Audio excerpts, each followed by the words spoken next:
Ridho, pemain belakang timnas yang juga bermain di Persija Jakarta, menjadi pemain Indonesia pertama yang berkesempatan memenangkan penghargaan pencetak gol terindah atau FIFA Puskás Award 2025. Organisasi tertinggi dalam dunia sepak bola itu merilis 11 nama kandidat pencetak gol terbaik musim lalu.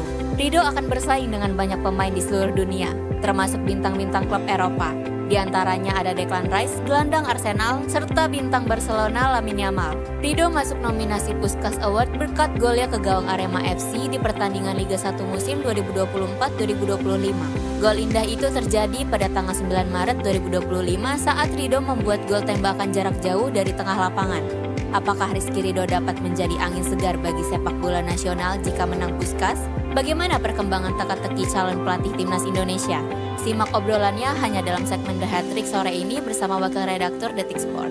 Detik sore hari ini akan mengikuti lebih dekat jalannya evakuasi bencana longsor yang terjadi di kawasan Cilacap, Jawa Tengah. Bagaimana kabar terbaru dari peristiwa ini? Bagaimana strategi yang disiapkan tim SAR dalam evakuasi korban? Ikuti laporan jurnalis Detikcom dalam Berita Nusantara. Jelang petang nanti, Detik Sore akan kembali menghadirkan Dr. Andika Raspati. Kali ini, ia akan menceritakan pengalamannya saat mengikuti lari maraton di ajang New York Marathon 2025. Apa yang menjadi pembeda antara maraton dengan ajang lari biasa? Ikuti paparan Dr. Andika Raspati selengkapnya dalam Sunset Talk. Simak berita-berita menarik Detikcom dalam sehari secara langsung hanya di Detik Sore. Jangan lupa follow media sosial kita agar tidak ketinggalan update berita terbaru. Sekarang, mari kita sambut host kita, Afif Farhan dan Anita Mae. Detik Sore nggak cuma hore-hore.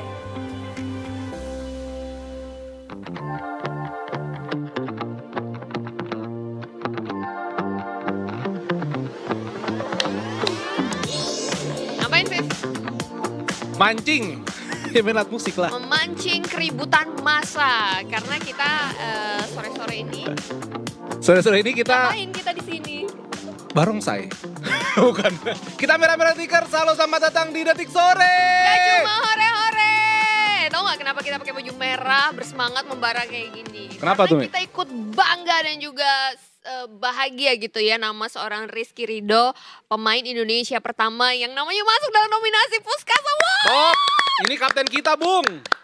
Rizky Ridho baru itu kayak dini hari tadi ya, jam 2 jam 3-an tuh FIFA nge-posting. Udah langsung trending di sosial media ya, Viv ya. Gile. Ajakan netizen untuk let's go vote for Rizky Ridho gitu. Tapi memang penilaiannya tadi seperti yang tadi sudah dipastikan ya sama Afif ya. Penilaiannya itu Gue buka Detik Sport soalnya, bagus 50-50. Oh iya, Detik Sport itu gue tahu satu yang suka nulis artikel itu namanya Afif Farhan. Ah itu Itu gua selalu gue baca gitu Keren tulisannya. Keren bang. banget. Apalagi kemarin dia nulis tentang timur.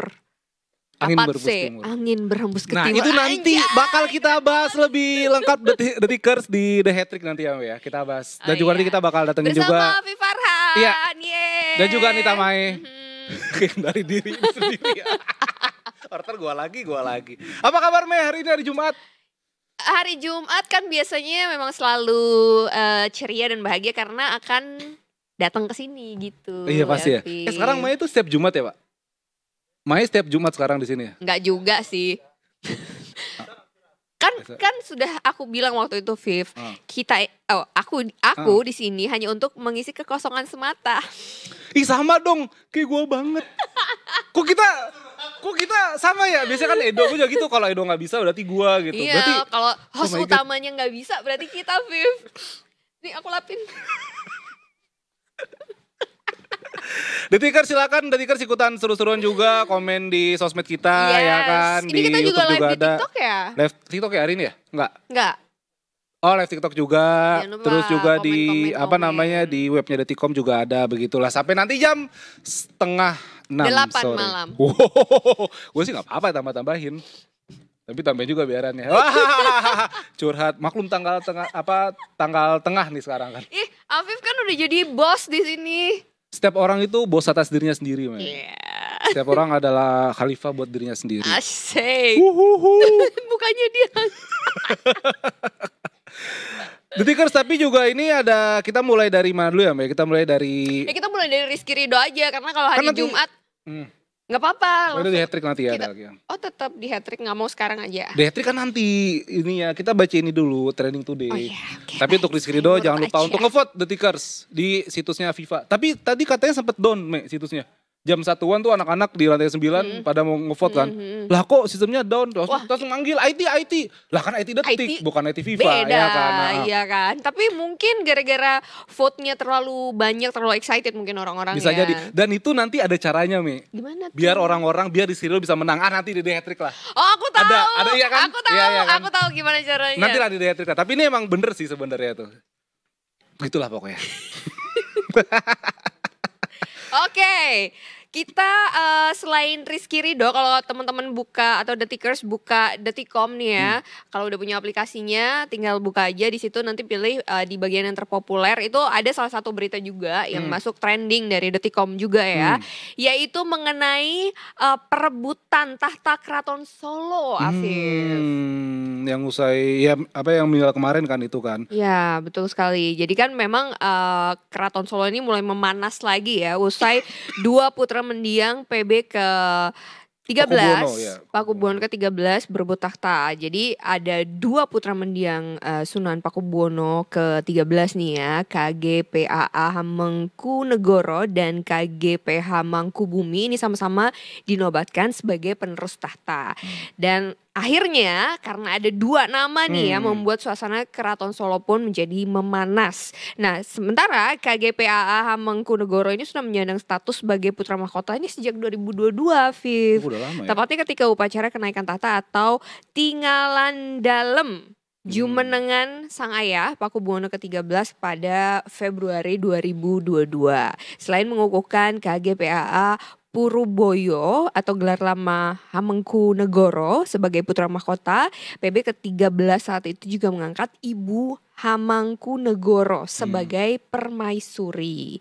Nah kemudian pada saat sang ayah mangkat dan hendak dimakamkan di makam Raja-Raja Imogiri Bantul pada 5 November 2025, KGPAA Hamengkunegoro ini mendeklarasikan dirinya sebagai Pakubuwono ke-14.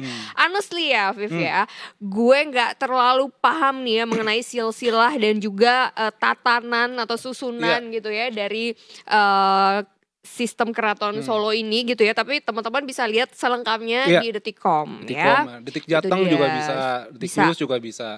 Karena memang ini kan bagi gue salah satu bukti kalau Indonesia tuh kaya banget akan budaya kan. Betul. Karena kita dulu kerajaan terus Nusantara tuh ada macam-macam kerajaannya dan dulu lagi malah itu ada yang Gunung Padang tau nggak yang katanya piramida. Oh tahu, aku pernah ke sana, Viv. Gue pernah ke sana? Pernah. Nah itu pernah sama Graham Hancock, dia kalau nggak salah dia itu wartawan senior dan dia suka banget sama prasejarah gitu kan. Terus ada dokumentasi di Netflix Asian Apocalypse, Kiamat Kuno. Nah itu dia bilang kalau Gunung Padang itu sebenarnya adalah piramida sebenarnya. Piramid yang ke bawah gitu ya? Yang bawah ada chambernya di dalamnya situ. Jadi dan itu yang nanti. Tapi itu sudah dibuktikan secara belum, scientific. tapi sudah diteliti tapi belum sampai bawah situ karena mahal Tapi itu juga ntar nanti membuktikan kalau Indonesia itu ya dulunya kan Sundalen kan dan katanya kan kita kota Atlantis yang hilang itu loh, peradaban yang maju. Atlantic City. Ya, wow, iya, Atlantis yang bukan di Dufan itu ya? Bukan, beda. Oh, itu basah ya kan? Iya, setuju sih kalau Afif bilang kalau memang Indonesia ini kaya banget, syarat akan budaya dan memang kalau kita lihat akhirnya negara Indonesia ini menjadi negara menjadi apa ya, pemimpinnya presiden, istilahnya Republik. apa tuh republik. Sebelumnya kita tuh punya banyak banget kerajaan. Republik Cinta, iya benar kerajaan. Itu Republik Afif sendiri. Kan kerajaan kita dari ujung Aceh. Papua ada kerajaan gak ya? Papua terakhir itu Kesultanan Tidore itu ada, Ternate Tidore itu ada sama Maluku di ya? Maluku sama NTT. Sorong tuh kalau nggak salah ada di Waisai itu kalau nggak salah ada Waisai Raja Ampat tuh ada. Iya. Tapi Papua daratannya tuh kayaknya nggak ada. Wow, gak itu ada. Saking luasnya wilayah Indonesia juga kerajaannya juga banyak banget gitu dan akhirnya itu memperkaya budaya dan juga khasanah adat istiadat kita pastinya ya. Dan kalau misalnya ngomongin soal sejarah juga, Mei pasti tahu banget soal manusia gua kan. Tahu banget, kenapa harus gue tahu banget manusia gue? Apa karena fans Liverpool jadi lagi masuk Goa? Apa gimana? Gua ke situ Maksud arahnya. Anda apa ya, Afif ya? Jangan mentang-mentang ya. Gue ke situ arahnya, Me. Bener gue gak tahu arahnya. Kenapa jadi Ya ampun, gue pasti tahu manusia Goa? Karena emang di jeda internasional ini kan Liverpool lagi dipantatin sama MU kan. Jadi kayak banyak banget yang masuk ke gua gitu kan. Tapi ini bukan Liverpool, Me, manusia Sebel. guanya. Ini di Jombang. Ya apa? Ada apa? Jadi manusia gua dari Jombang ini bikin warga resah begitu, Me. Tapi ini bukan Apa manusia gua yang bersejarah begitu kan. Jadi memang di namanya ini gua Anges Wesi di pedalaman hutan Jombang ini dihuni oleh manusia selama puluhan tahun lamanya. Dan ini sempat mas populer juga di Detik sama Detik Travel nih, Me. Manusia gua ini bernama Sudarmaji. Kayak familiar nama Pak Sudarmaji. Jangan ditukar dia sama M-nya kan. Pak Sudarmaji ini orangnya rumit dan gak mau diusir. Akhirnya dia menghuni gua tersebut dan ternyata ini bikin resah warga setempat, Me. Iya. Karena selain menyebabkan gua menjadi kumuh, para penghuni gua di situ nggak cuma Pak Sudarmaji, takut banget kelibet ini mulut. Ini juga emang nggak jelasnya asal usulnya dari mana nih mereka di sini kan. Menurut warga setempat, perhutani ini sudah pernah menegur dan bahkan merelokasi Sudarmaji dari gua. Namun permintaan itu hingga kini tidak diindahkan. Nah, ternyata gua Angas Wesi ini menjadi wisata religi yang didatangi banyak pengunjung untuk melakukan ritual tempat tersebut. Wow. Namun gua alami di pedalaman hutan jati tersebut kan sepi wisatawan gara-gara kumuh oleh para para manusia gua ini ya kan. Jadi manusia gua ini ada satu aja gitu atau ada Kayak ada kayak beberapa punya tribe gitu? Kayak enggak, ini orang-orang aja, bukan tribe, bukan suku. Bukan Orang-orang suku. kayak tinggal di situ dan desas-desusnya mereka emang kayak ya mungkin bisa dibilang faktor ekonomi juga gitu ya. Udah mereka milih tinggal di gua aja. Ini fotonya tuh guanya tuh. Iya kelihatan kumuh sih. Tapi mereka bukan kanibal kan? Soalnya ini di Jombang, Afif. Takut banget. Zaman dulu banget lagi. Iya, enggak bukan Mungkin kok. resahnya masyarakat bukan gara-gara itu kan? Enggak, karena emang itu jadi gue jadi kotor begitu jadi kan. untuk dari faktor wisatanya kali ya? Faktor wisata dan juga ditemukan itu banyak panci, ember dan juga galon gitu, Me. Karena untuk apa yang staklakmit ya. Yang di atas itu apa? Stalaktit ya. Stalaktit. Iya, yang di atas itu jadi kan airnya netes kan. Nah, Iya, itu iya, ditampung di situ pakai Untuk panci, minum. ember, galon untuk minum begitu kan. Nice. Tinggal di sih. Indis ekonomi ya. Indis ekonomi nice loh. nice sih. Minum air dari goa. Iya, stalaktit. back to nature. Back to nature. Iya kan, karena back to school, back to nature. Tapi ya itu lagi, Mei, balik lagi kan, karena gue ini ya tadi dia wisata religi begitu ya, mungkin kan juga karena tempat wisata kan jadi pemasukan juga dong bagi masyarakat setempat ya kan, ya entah jualan apa segala macam. Tapi karena guanya kotor, mungkin dikomplain begitu kan, jadinya gitu deh.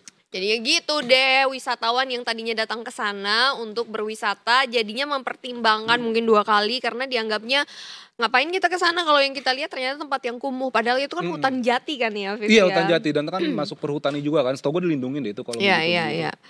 Oke, kalau kita ngomong-ngomong soal sesuatu yang dilindungi, yang namanya royalti juga kan atau hak cipta dari penyanyi juga kan dilindungi ya, Pasti ada dong. aturannya gitu ya. Nah, ada satu berita juga nih ya, Detikers ya, kalau kita ngomongin soal royalti, jadi musisi jalanan itu nggak wajib bayar royalti. Kemarin ini kan sempat rame juga masalah royalti kan. Jadi kalau misalnya ada yang karaoke atau ada yang Di kafe diputer di kafe, lagunya. karena itu kan ada nilai ekonominya ya, maksudnya ada value money-nya gitu kan, harus bayar royalti. Nah ini ada berita mengenai musisi jalanan yang nggak wajib untuk bayar royalti. Jadi ada langkah berani yang datang dari Institut Musisi Jalanan IMJ yang berinisiatif untuk menata penggunaan musik di ruang publik. Jadi mereka bahkan nih ya berencana juga untuk membayar royalti hak cipta lewat skema 2%. Tapi ternyata menurut Lembaga Manajemen Kolektif Nasional atau LMKN, niat baik itu nggak perlu sampai bayar royalti deh, karena posisi musisi jalanan itu beda dari para pelaku usaha komersial. Nah seperti yang tadi ku bilang ya. Jadi walaupun LMKN ini menegaskan musisi jalanan nggak punya kewajiban untuk bayar royalti, tapi tetap ada pujian nih akan langkah dari Institut Musisi Jalanan. Jujur aku baru tahu loh ada Institut Musisi Jalanan. Kayak ada, Keren ya, iya. ada lembaganya gitu ya. Dan IMJ ini bekerja sama dengan beberapa pengelola kawasan publik seperti bandara, KAI, MRT juga untuk mengatur tata kelola penampilan musisi jalanan. Nah menariknya banyak dari mereka itu adalah grup musik difabel. Gitu. Wow, keren dong. Dan Marcel menjelaskan ya, ini kewajiban bayar royalti itu sebenarnya berlaku untuk pelaku usaha di sektor komersial, bukan seniman yang tampil di ruang publik tanpa orientasi bisnis begitu. Sebenarnya ada banyak sektor yang harus bayar royalti ya, termasuk hotel, restoran, tempat hiburan, radio, TV, transum, toko, dan juga penyelenggaraan konser. Dan juga Marcel juga sempat mengungkapkan bahwa musisi jalanan ini dikategorikan sebagai kelompok marginal dan udah seharusnya mereka mendapat perhatian dan juga perlindungan. Afif, kalau misalnya gue mau tanya nih ya, kalau misalnya gue tahu ya lo selalu makan di restoran-restoran mewah gitu Five kan star ya. Michelin. Tapi kalau misalnya sekali-kali lo makan ke tendaan kayak pecel lele atau cabe ijo, ayam cabe ijo di depan kantor tuh, terus ada pengamen gitu, lo respect atau gimana, Afif, menurut lo? What is cabe hijau? Green chili. Ya respect lah, Meg. Green chili. Green chili, oke. Green chili. Oh iya, kayak ada semacam mini konser gitu ya. Iya sih, aku kalau lagi makan di tenda. Bukan, iya gak cuma mini konser sih. Iya, I mean like nyanyi kan pengamen aja. Makanya Makanya gue bilang tadi, gue tahu dia tuh selalu makan di restoran mewah. Tapi kalau misalnya seandainya makan ke cabai hijau, green chili, apakah dia akan alergi dengan green chili atau dengan para pengamen yang suka enggak sih ini di sana? Nah gitu. kalau gue balik lagi ya, kalau gue tergantung nih, kalau misalnya suara penyanyinya bagus, gue pasti bakal nge-appreciate gitu. Kayak misal, wih keren banget mas, top. Kamu ke Jakarta, aku bilang gitu kan. Kamu lolos, selamat.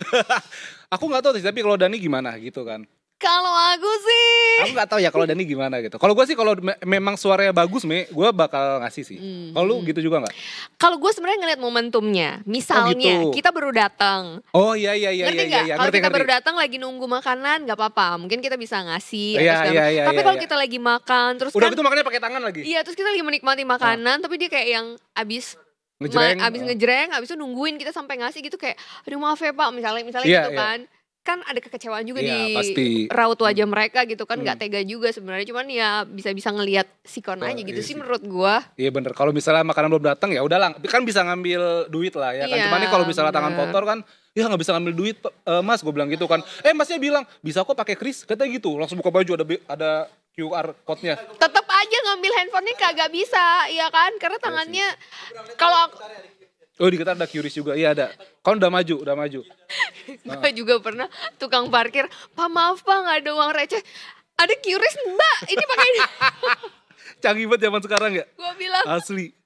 Oke deh, nggak apa-apa. Kita berikan. Nah ini kalau dari tadi kita dalam negeri, ini kita keluar negeri sedikit lah.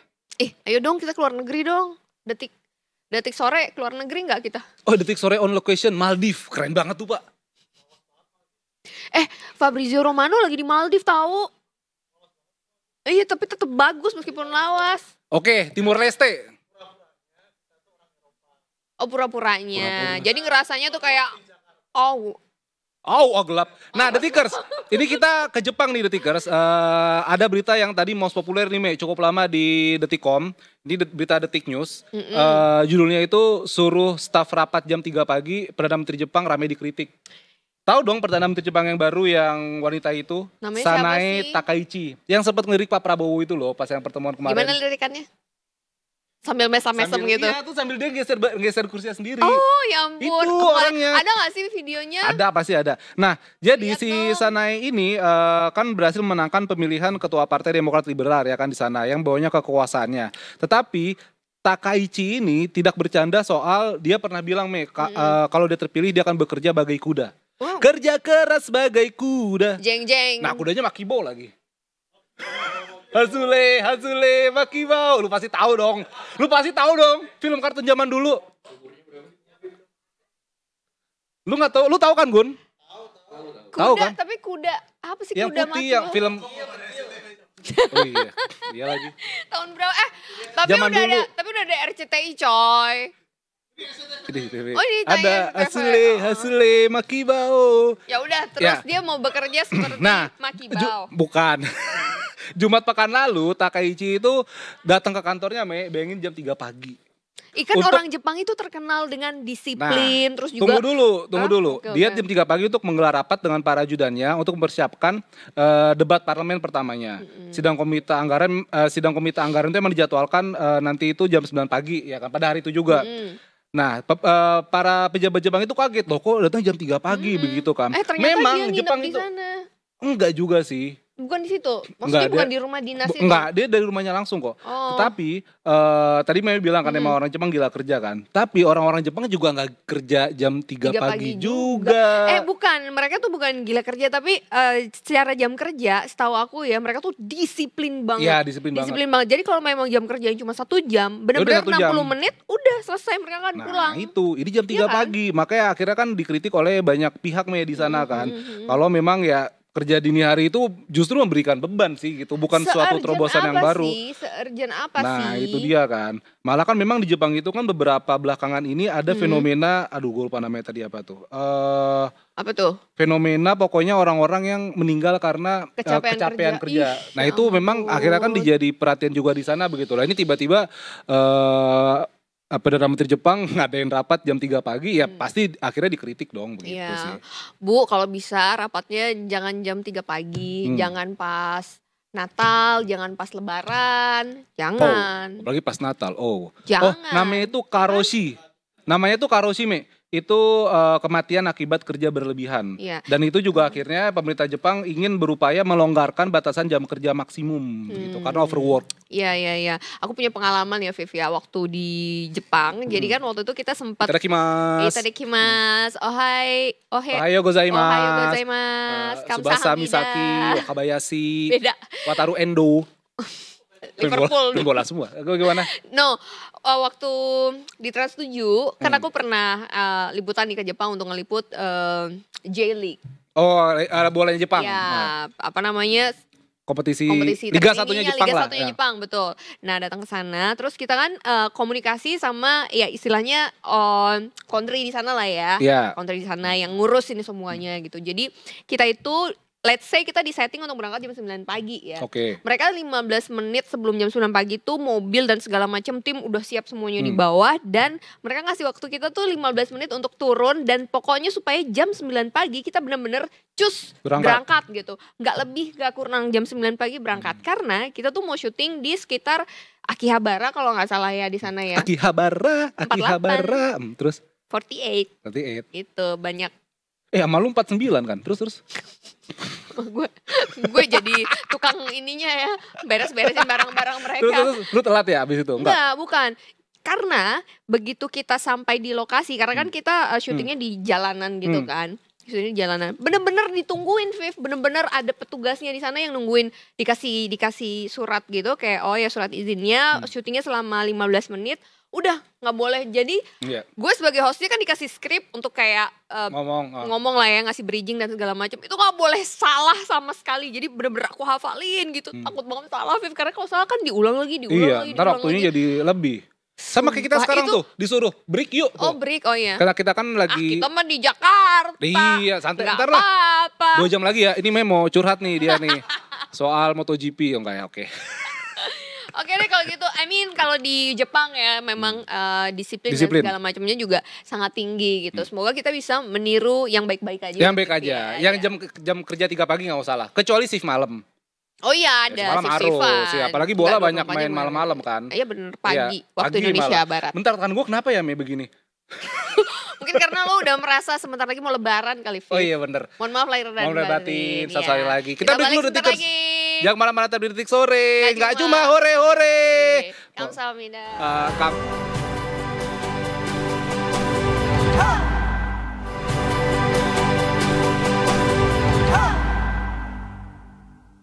Welcome back to Detik Sore. Nggak cuma hore-hore. Oke. The place to play. Apa? You said the thing. Ini apa? Itu niruin Osis. suara siapa? Oh, baru gue Osis. tanya. Oh, mic-nya harus ke atas. Enggak sih sebenarnya dia. Kalau Oh ke enggak dia bawah? begini ya, dia begini si Liam. Kalau ke bawah Kalau bawah kayak siapa?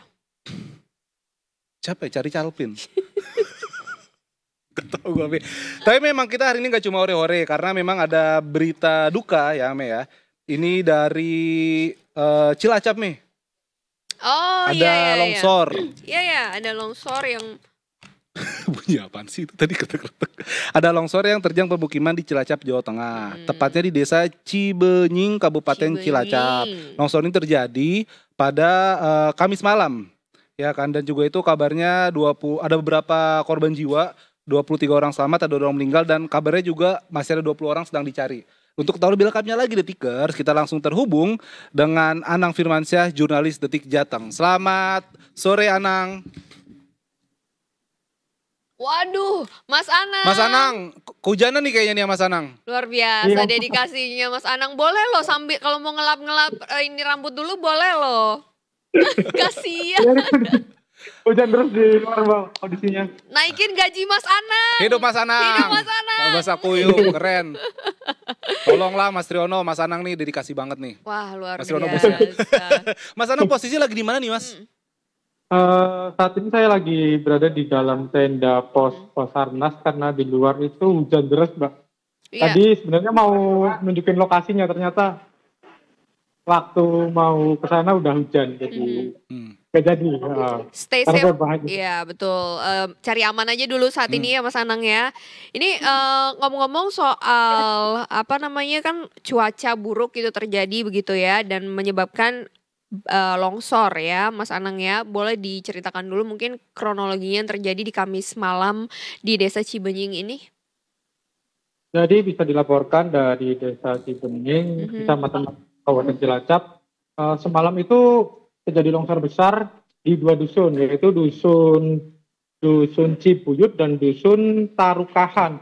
Jadi di situ ada 16 rumah yang tertimbun material longsor dan terjadi sekitar pukul 19.30-an setelah bisa. Oke. Dan ini ada berdampak ke ini Mas apa Kepala berapa keluarga. rumah, jumlah rumah dan warga yang terdampak langsung akibat longsor ini Mas? Kalau yang tertimbun dari hasil kajian dari laporan Basarnas itu ada 16 rumah Mas. Itu dihuni dari beberapa kakak dan saat ini proses pencarian terhadap 20 korban yang masih dinyatakan hilang itu masih berlangsung. Gitu. Oke, Mas Anang ini kan proses pencarian korban masih berlangsung kan ya Mas ya? Dan sekarang di apa namanya di tenda, ini tenda pengungsian kah atau tenda Tim SAR kayaknya tim nih ya. SAR dari Basarnas? Ya, ini tendanya Basarnas dan baru saja dapat informasi kalau operasi pencarian dihentikan sementara sejak pukul 15.30 karena tadi kondisi hujan deras tiba-tiba. Jadi saya sempat ke lokasi, terus setelah sampai sana ternyata ada peluit yang menandakan bahwa ini area yang berbahaya karena kondisi di atas sudah hujan. Oke, untuk prosedur timnas lagi tim SAR. SAR. Mohon maaf Mohon ya maaf, habis Mas. membahas timnas. Jadi SAR. kalau kita membahas mengenai tim SAR gabungan dari 5 sektor pencarian di area longsor ini selain cuaca begitu ya Mas ya, apalagi nih tantangan yang menjadi kendala begitu dalam pencarian korban?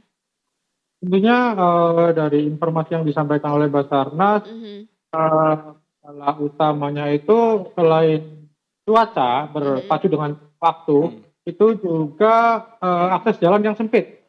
Selain itu kondisi tanah di lokasi juga masih labil, jadi masih memungkinkan berpotensi ada longsor susulan. Oke. Bahkan tadi saya baca di Detik Jateng Mas sekitar jam 12-an itu tanahnya tuh masih bergerak ya Mas ya? Ya, tadi masih ada beberapa kali peringatan bahwa di atas itu sempat ada pergerakan tanah dan tadi juga alat berat sempat dipinggirkan terlebih dahulu. Oke, Mas Anang ini mungkin kita bisa dikasih gambaran juga Mas. Apakah rumah-rumah di sana ini bentuk maksudnya posisinya berbukit-bukit begitu Mas? Karena kan memang kalau misalnya longsor di bayangan kita adalah ada yang rumah yang di atas, di bawah begitu Mas. Atau ini rumah yang semuanya atau datar aja tapi di atasnya ada bukit begitu Mas? Betul. Posisi rumahnya itu berbukit-bukit. Jadi dusun Cibuyut itu berada di atasnya dusun Tarukahan.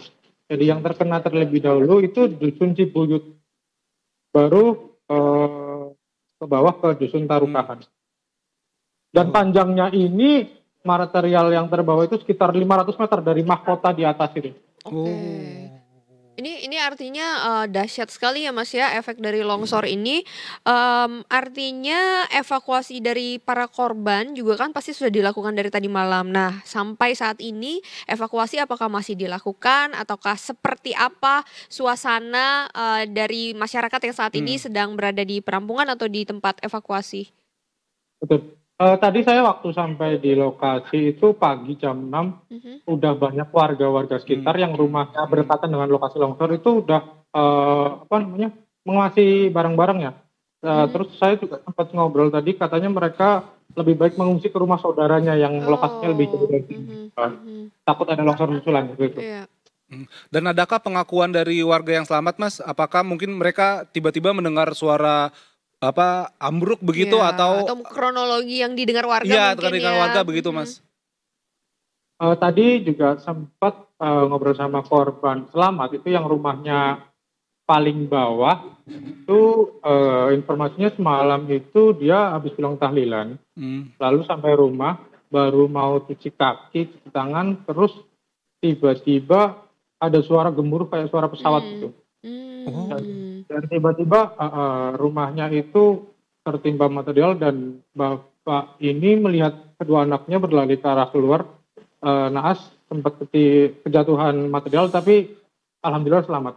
Saat ini dirawat di rumah sakit anaknya. Ya, nah untuk korban yang dibawa ke rumah sakit dan juga yang butuh penanganan medis, penanganannya sejauh ini seperti apa Mas? Mengingat tadi Mas Anang juga bilang bahwa salah satu tantangannya adalah jalanan atau akses jalan yang mungkin rusak atau tertutup longsor dan sebagainya. Seperti apa Mas Anang update-nya?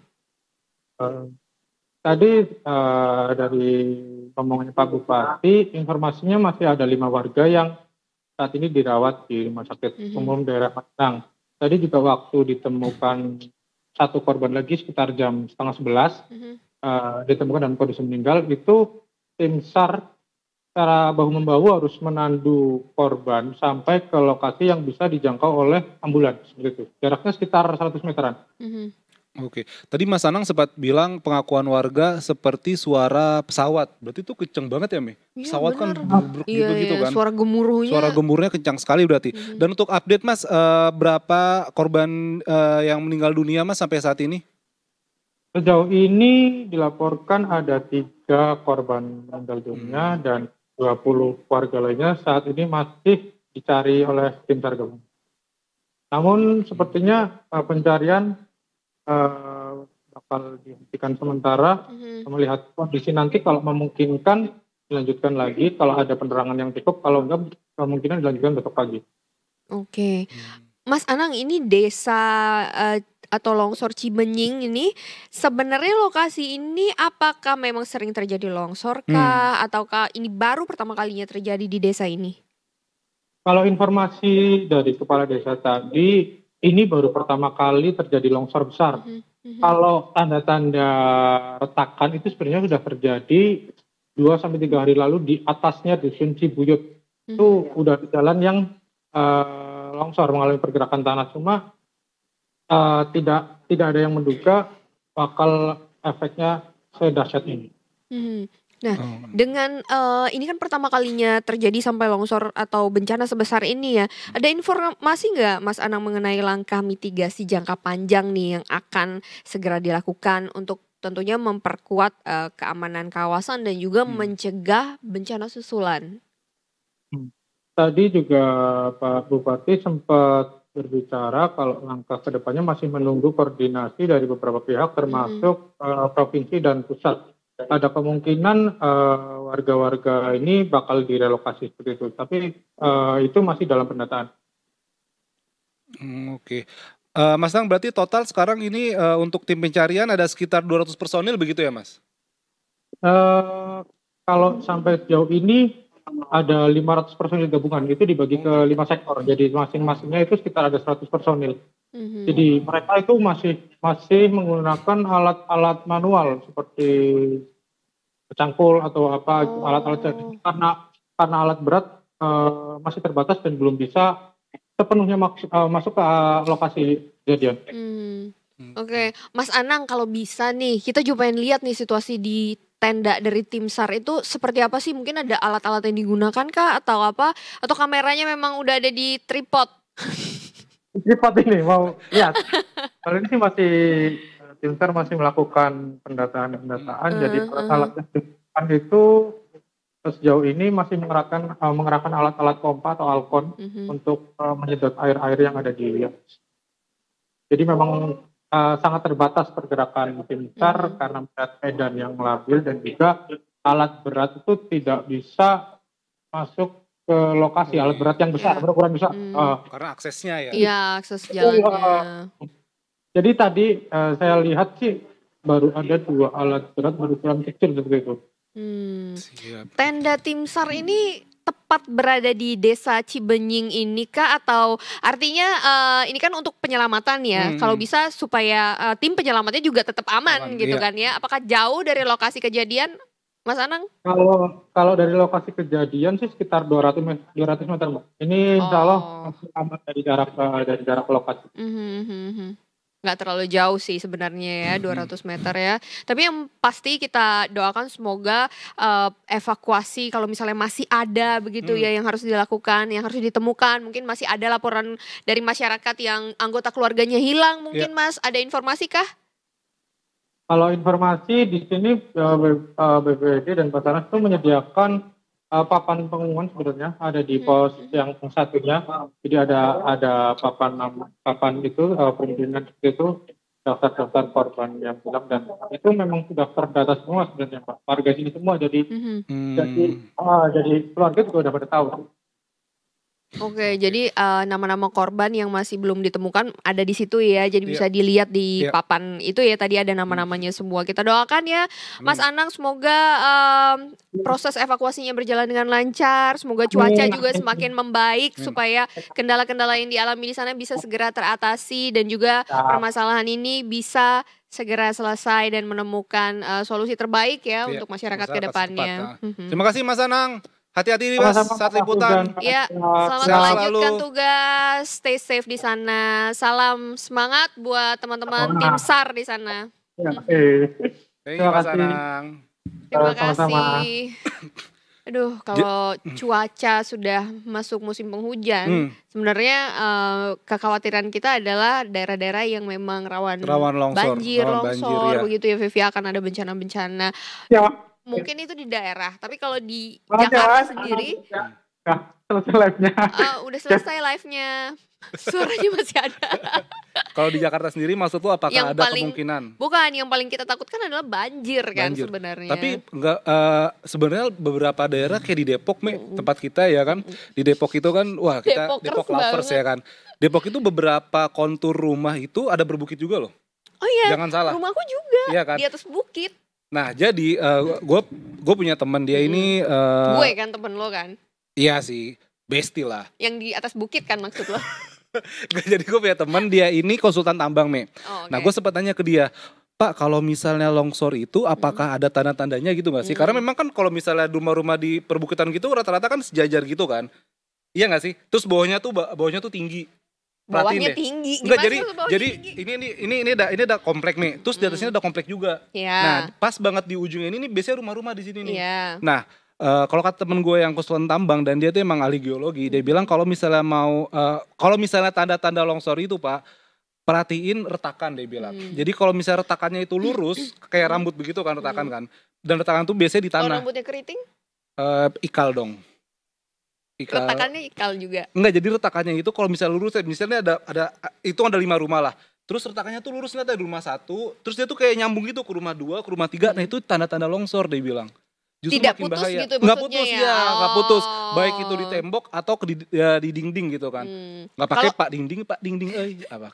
Kalau di tembok atau di dinding, Pak dinding. Nggak boleh ketawa apa ya? Iya. Kalau di tembok atau di dinding mungkin ada suara retakannya akan kedengeran gitu ya? Enggak juga, itu kecil banget. Jadi, apalagi kalau di tanah ya? Nah dia bilang intinya tuh adalah polanya, dia bilang. Kalau pola retakan, misalnya rumah 1 ini ada retak, terus rumah 2 ini retaknya beda. Itu sebenarnya mungkin bisa cat atau mungkin bisa keramiknya. Rumah gue retak-retak lagi, Viv. Itu catnya biasanya, di tembok kan. Iya, nah, itu cat. Aduh, ketontok lagi. Nah, ntar bisa di sini ada iklan chat gitu. Tapi kalau misalnya polanya itu lurus, ini mungkin Detikers juga pasti ini ada juga rumor beda tes gitu. Iya. Nah, pola lurus itu hati-hati. Misalnya Hati-hati. cek aja ke tetangga gitu, lu rumah lu tak sebelah sini enggak? Oh iya gue sama nih ternyata gitu. Iya. Atau mungkin hatinya. Berarti kita harus akrab sama tetangga ya guys. Nah, itulah makanya. Harus menjalin silaturahmi sama harus tetangga baik-baik gitu. Jadi kalau misalnya retakan rumah tangga. Kok mana sih merahnya? Jadi kan habis ini kita bahas yang tadi soal Puskas Award. Golnya Rizky Ridho. Rizky Ridho mencetak sejarah. Dan juga soal rumor panas calon pelatih timnas. Timur Kapadze. Apakah sudah dihubungi oleh Timur, PSSI? Ataukah Erik ten Hag? Ataukah Louis van Gaal? Erik ten Hag katanya mau diambil sama Liverpool coy. Amit. Ya kemana-mana Detikers, kita balik lagi tetap di Detik Sore. Gak cuma hore-hore.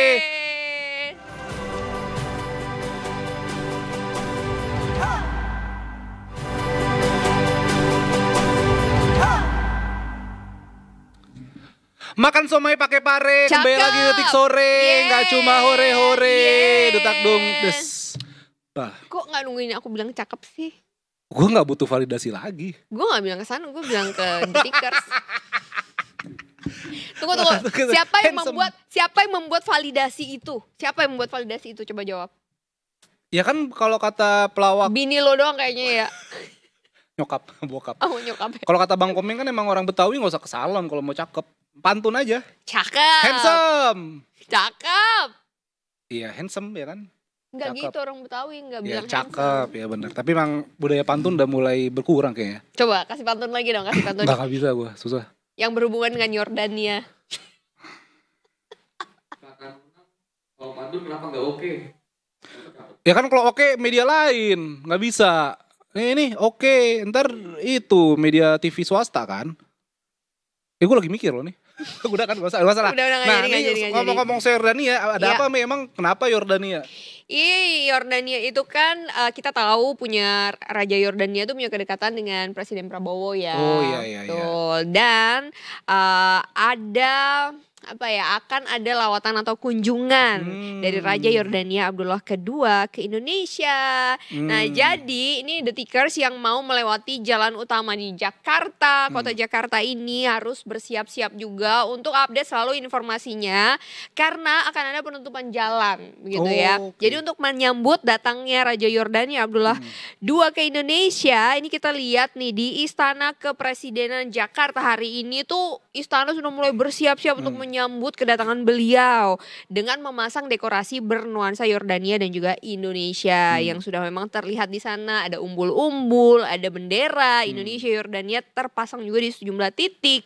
Begitu. Nah, informasinya di Detikers ya, Raja Abdullah II ini dijadwalkan tiba pada pukul 16.30 waktu Indonesia Barat hari ini ya. Raja Abdullah II ini akan melakukan sejumlah agenda bilateral bersama Presiden Prabowo dan para delegasinya. Dan rencananya akan makan malam bersama juga yang akan digelar di Istana Negara. Biasanya nih ya di Istana Negara. Jadi MC-nya enggak? Aduh saya gak bisa. Ini harus pakai bahasa Arab atau bahasa Inggris? Kalau bahasa Arab saya gak bisa. Ya, ngaji. ahlan. Ya kalau ngaji aja ya semampunya. Gak apa-apa lah. Terus. Panjang jadi kemana-mana ya. Kata ada jalan yang ditutup tuh, Nah itu dia. Apa daftarnya tuh? Jadi sejumlah ruas jalan di Jakarta yang ditutup nih harus dicatat ya Detikers ya. Karena ada iring-iringan Abdullah II ini melintas. Jadi ada total 8 ruas di Jakarta yang akan ditutup sementara saat rombongan Raja Yordania melintas. Dan kebijakan ini akan diberlakukan hari ini pukul 16 waktu Indonesia Barat. Sementara itu untuk besok di tanggal 15 November 2025 Sabtu ya? Akan dimulai penutupan jalannya pada pukul 10.30 waktu Indonesia Barat. Nah, nama jalan-jalannya ini atau ruas jalannya ini adalah memang jalan-jalan utama di kota Jakarta ya. Ada jalan atau Gatot Subroto, Sudirman, Tamrin, Merdeka Barat, Rasuna Said, Cokro Aminoto, Jalan Raya Pondok Gede dan juga Jalan Maijen Sutoyo. Ini udah agak-agak ke timur ya ini ya. Iya. Dari Jakarta Pusat sampai ke timur. Jadi itu dia adalah ruas-ruas jalan yang akan ditutup dan mungkin akan ada pengalihan jalan. Nanti akan ada update-nya lagi mungkin ya. Selalu pantengin Detikcom pokoknya. Teman-teman bisa lihat di sana atau download aplikasi dari Detikcom. Di sana kalian bisa update semua informasinya begitu. Berarti besok nggak ada CFD ya? CFD kan minggu. Iya, nggak ada CFD dong besok. Emang berarti kan? nggak Ya nggak ada. ada, nggak tahu aja. Besok nggak ada CFD. Karena besok Sabtu. Besok Sabtu. Iya bagus. Cakep. Terus Handsome. Nggak, udah gitu aja. oh, bukan pantun ya. Bukan. Begitu Detikers. Tapi kalau kita tahu ya, ngomong-ngomong soal Yordania, tadi aku baru tanya sama Afif, di Yordania itu apa sih yang menjadi ikon di Yordania? Afif sudah ke sana soalnya. Belum. Oh belum. Nyokap udah kesana. Oh, nyokap udah ke sana. Apa cerita dari Itu nyokap? ada kota kuno Petra. Yang kotanya tuh dipahat di atas batu itu loh. Dan Terus? itu ya itu aja sih kayaknya. Sama ini apa? Padang ini loh, Mi, ada kalau jadi googling. Sate Padang. Bukan. Iya sih kesalahan gue juga Padang. Padang pasir, gurun pasir, Oh, tapi itu gurun. warnanya merah. Apa namanya gue lupa dan apa? Nasar. Padang mah.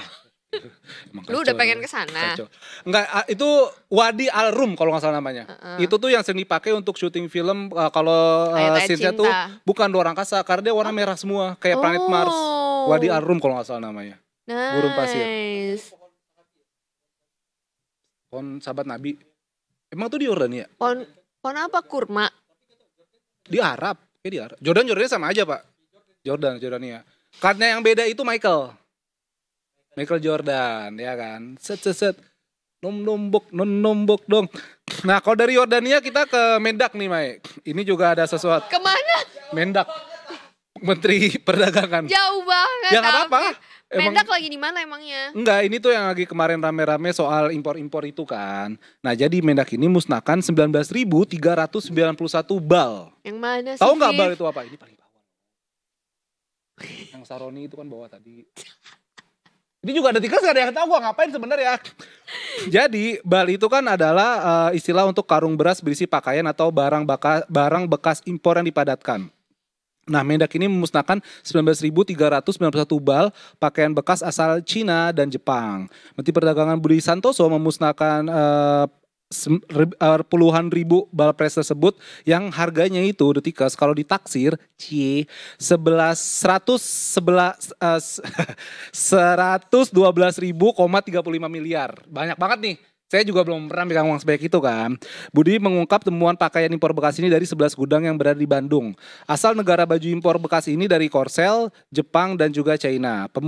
Proses pemusnahan sebagian dilakukan di PT Prasada Pamuna Limbah Industri atau PPLI, Nambo, Kelapa Nunggal, Kabupaten Bogor, Jawa Barat. Nambo nih yang jauh nih tempatnya nih. Lu tau Nambo nggak? Yang kalau stasiun KRL yang aku iya, tahu Nambo. ada Nambo. Yang kalau nih mohon maaf ya bukannya nggak respect sama masyarakat Nambo itu jadi kalau apa ada postingan di IG gitu Mei. Jadi dia dari naik kereta Jakarta dari gedung-gedung tiba-tiba udah hutan. Nah, udah di Nambo tuh katanya. Oh iya emang beneran kayak gitu. Iya kayak gitu emang beneran Nambo. Gue belum pernah kesana tuh. Jalan-jalan Ntar dah seru kesana nih ntar ya. nih. Nah, Terus? Budi musnahkan 500 bal pakaian impor bekas. Sebenarnya pemusnahan ini telah dilaksanakan sejak 14 Oktober kemarin. Iya. Secara total dari 19 ribuan bal pres ditemukan telah dimusnahkan sebanyak 85%. Ongkos pemusnahan ini ditanggung oleh para importir. Wow. Sanksi yang diberikan kepada importir mulai dari penutupan usaha dan sanksi administratif. Kalau ngomongin pakaian bekas tuh pakaian thrifting kan? Iya, thrifting. Nah, jadi ada yang harus kita bedakan nih ya, pakaian bekas atau thrifting atau pre-love. Jadi ada lagi? jadi ada apa ya? Ada satu kalau misalnya kita lihat di sosial media ada satu movement begitu ya dari komunitas-komunitas yang peduli akan lingkungan begitu ya. Waktu itu juga pernah ada kok yang kita undang ke Detik Sore. Kan bukan aku hostnya. Oh ya, kamu cuman mengganti kekosongan aja ya. Iya, waktu aku itu ya? nonton di lantai 9. Tapi nonton aja ya, Terus? gitu. Jadi ada juga yang komunitas yang kita undang juga gitu. Kalau mereka itu menjual barang-barang pre-love, tapi jadi misalnya Afif punya barang-barang pribadi yang menurut Afif tuh udah masih bisa kok dipakai, tapi gue mau nge-refresh lemari aja gitu misalnya. Nah, barang-barang yang masih bagus itu bisa dijual lagi, tapi bukan thrifting barang bekas. Karena thrifting itu yang dari China, yang dari Korea Selatan dan dari manapun, itu adalah memang baju-baju yang udah jadi tanda kutip sampah di negara mereka. I see. Sampah atau limbah di negara sana dibawalah ke sini. Dilabeli thrifting. Sebenarnya itu bukan dilabeli ya, tapi memang thrift itu emang istilahnya. Kalau misalnya kita berpikir ada satu mindset menurut gue ya, kalau misalnya kita berpikir ingin menjaga lingkungan dan segala macam, kita thrifting aja gitu. Nah, kalau belanjanya di barang-barang yang bekas itu tanda kutip import sampah itu ya sama aja kita beli sampah membawa sampah lagi ke negara kita, mendingan kita support movement atau gerakan yang menjual barang-barang pre-love gitu. Jadi harus dibedain. Dan sebenarnya isu ini itu kan nggak cuma kali ini aja ya, Iya Viv, udah ya. lama kok ini. Udah lama kok, waktu itu yang kasus di Pasar Baru juga sempat ditutup dan lain sebagainya. Tapi kan banyak banget pelaku bisnis dari usaha thrifting ini yang udah ada di sana, mau diapain coba kalau Itu. tiba-tiba dilarang gitu kan. Itu juga harus dipikirin juga gitu sama pemerintah. Bagaimana supaya masyarakat yang memang punya usaha thrifting ini tidak merugi gitu karena udah keluar modal kan, Viv. Ada yang beneran emang bener thrifting, ada yang sampah itu tadi Nah, itu itu kan. dia. Malah yang ini juga yang apa yang juga viral belakangan yang orang pakai baju thrifting, toto dia gatel-gatel, bentol-bentol. Nah, itu. Karena kan ada kumannya, nggak tahu kan ada apa-apanya Abis kan. mungkin baru beli dari Langsung dipakai. situ langsung dipakai, kan kita nggak tahu dari asalnya sana dia Iya. apakah dari rumah sakit, apakah Nah, ada iya orang bener. yang nggak kulitnya alergi dan Iya, segala macam iya. gatal gitu kan harus kita pikirin Iya, juga apa ya, jangan-jangan Viv. misalnya main Liverpool tuh tetap baju bekasnya orang dari pendukung MU kan jadi kok nih ada gue ngapain bawa setan merah begitu kan. Setan merah. Begitu Detikers, jadi ya Detikers juga mungkin harus lebih bijak lagi lah, berhati-hati lagi ya kan. Gitu. Tapi gue setuju sih kalau memusnahkan baju impor bekas itu, tapi memang harus ada itunya ya, Viv ya. Apa Kalau tuh? misalnya mau memberikan satu kebijakan, harus ada kebijakan lain yang juga tidak merugikan dari para iya. pelaku usahanya. Intinya masyarakatnya lah diperhatikan. Iyalah. Begitu Detikers, seru ya kalau kita berbicara mengenai ekspor impor ini, karena kita tahu di Indonesia namanya bisnis thrifting itu Gede menjamur banget. Bahkan pasar Senen ya yang kita tahu sebagai pasar thrifting itu jadi salah satu destinasi tanda kutip wisata iya, buat orang masyarakat yang dari daerah yang datang, kita thrifting yuk, beli baju-baju murah yuk di pasar Senen gitu. Pernah gak kesana? Pernah. Pasar Senen. Nah waktu itu gue datang hari Selasa kebetulan, jadi ya tutup lagi kan pasar Senen. Oh iya, emang tutup? Enggak bercanda Mi, kan pasar Senen, gue datang hari Selasa. Ya ampun. Kita kelamaan gak siaran bareng, jadi Iya. chemistry kita agak Iya, berkurang. chemistry, 90% berkurang. Breaking Bad. Apaan Chemistry, film kimia. Chemistry. Nah, Detikers ini juga tanggung. Ada yang ketawa tadi? Gun. Oh Gunadi. Nanti tanggung juga nih gue lagi buka juga Wallipop nih kan. Karena kan gue memang sport woman banget kan. Jadi Woman. oh, bercanda ya woman. Jadi Detikers ini pasti inget yang Miss Universe yang kemarin misu-misu. Oh, yang si direkturnya. Fatima ya, yang Iya, Mexico. Miss Mexico. Mexico. Begitu gak sih? Bukan ya? Ya kan Mexico lagunya Canelo Alvarez petinju. Nah, Detikers, ini ternyata kabar terbaru dari Wallipop, 6 finalis Miss Universe ini mendadak mundur. Waduh. Jadinya begini. Terus maju, itu mah Iya. fashion show. jalan Tapi kan Visu gak bisa mundur. Bisa. Bisa. Waktu itu kalau nonton Miss Grand International MGI, perwakilan kita Vina Sitorus, itu dia bukan terkenal ya, dia tuh ngasih satu iconic iconic walkingnya dia adalah jalan mundur cantik kayak Syahrini 2 langkah terus maju gitu. Nah, tapi lucu tahu. Tapi enggak juga. Maksudnya gini, maksudnya kalau jalan mundur 10K juga capek loh. Ya gak bisa, Afif. Lu kebanyakan energi lu, kata Gun. Tuh, kata Gun, lu katanya kebanyakan energi lu, ini sugar rush ya? Iya, aduh. Ready. Iya, sugar rush banget gue emang. Masa sugar daddy. Nah, jadi ini lanjut lagi nih tadi nih. 6 Yes please. Sugar, yes please. Lagu yang baru 5. Nah, ini 6 finalis Miss Universe ini udah mundur. Itu yang tadi kita bilang karena ada ketegangan antara direktur Miss Universe Nawat Sarah Grisil sama yang tadi Fatima itu Miss Mexico itu kan. Dan akhirnya memang beberapa kontestan itu memilih walk out 4 November kemarin tuh Me. Dan 6 kontestan menarik diri beserta Wallipop nih buat nih ada 6 kontestan yang menarik diri. Miss Universe Germany. Wow. Terus habis itu siapa lagi? Miss Universe Persia, terus Miss Universe Niger, terus Miss Universe China, Miss Universe Kongo, sama Miss Islandia. Dan mereka memang kenapa? Apakah karena mereka solidaritas? Iya, mereka dari... kompak untuk mendukung kemarin itu karena yang dikatain stupid itu kan, dikatain itu terus habis itu juga dia manggil security dan akhirnya ya mereka ya inilah itu gue bilang tadi gue mau sport woman gitu kan, mereka akhirnya sama-sama udah kita mundur aja kalau begitu. Dan ini memang walaupun gue baca juga ada yang bilang ini settingan karena emang Miss Universe ini belakangan kayak trennya ya udah gitu kan turun kan. Tapi emang ada yang bilang kalau ini emang kejadian ya nggak disetting, tapi emang seperti ini dan akhirnya ya nggak tahu deh nih drama Miss Universe ini. Maksudnya gue juga nggak bisa ikut kan. Kalau lo ikut masalahnya, Viv, ntar lo bukan jadi finalis. Jadi apa tuh? Lanjutin dong. Jadi itu. Jadi tukang ini. Gue mendingan ini ya, maksudnya Miss Universe. Tukang lap-lap. Ya, bawa Miss Universe tapi jangan sampai Miskom lah. Ya, jangan benar. Tapi ya, ini kalau kita berbicara beauty pageant ya, beauty pageant lovers pasti tahu nih ya, sebenarnya si Nawat ini orang Thailand itu ini, yang ngomel-ngomel. Dia tuh kan apa sih presiden dari MGI kan, oh iya, Miss MGI-nya. Grand International kan. Tahu nggak Miss Grand International tahun lalu itu mengundurkan diri, Viv. Kenapa tuh? Karena ada berselisih sama si Nawat ini. Oh. Jadi dia merasa setelah menjadi Miss Grand International dia tuh tidak diberikan fasilitas yang layak, bahkan katanya disuruh jualan di TikTok. Jadi si Nawat ini kan jualan sambal, chili oil Thailand itu loh. Bahkan Miss Grand International yang tahun ini, yang yang tahun ini berlangsung lah ya. Jadi perwakilan Indonesia Vina Sutorus itu sempat jualan chili oil juga dan yang beli tuh dari Indonesia banyak banget. Jadi si Miss Grand International, aku lupa dari mana ya, dia mengundurkan diri, cuman baru menjabat berapa bulan. Dia mengundurkan diri dan dia bilang bahwa saya berharap gitu ya, menjadi Miss Grand International ini bisa membawa perubahan bagi dunia, membawa misi lah gitu, satu misi penting. Kok saya malah disuruh jualan di TikTok gitu, disuruh malah jualan chili oil dan macam-macam barang-barang menurut dia tacky gitu, menurutnya barang-barang yang remeh-remeh, receh gitulah intinya. Akhirnya dia mengundurkan diri. Jadi waktu crowning kemarin tuh ya, Miss Grand International tahun ini, yang tahun ini yang memberikan mahkotanya itu akhirnya yang posisi runner up-nya. Karena diganti kan. Karena kalau tidak bisa menjalankan tugas dari juara, jadi posisi kedua otomatis naik gitu. Wah, dramanya banyak banget Viv si Nawat ini sebenarnya.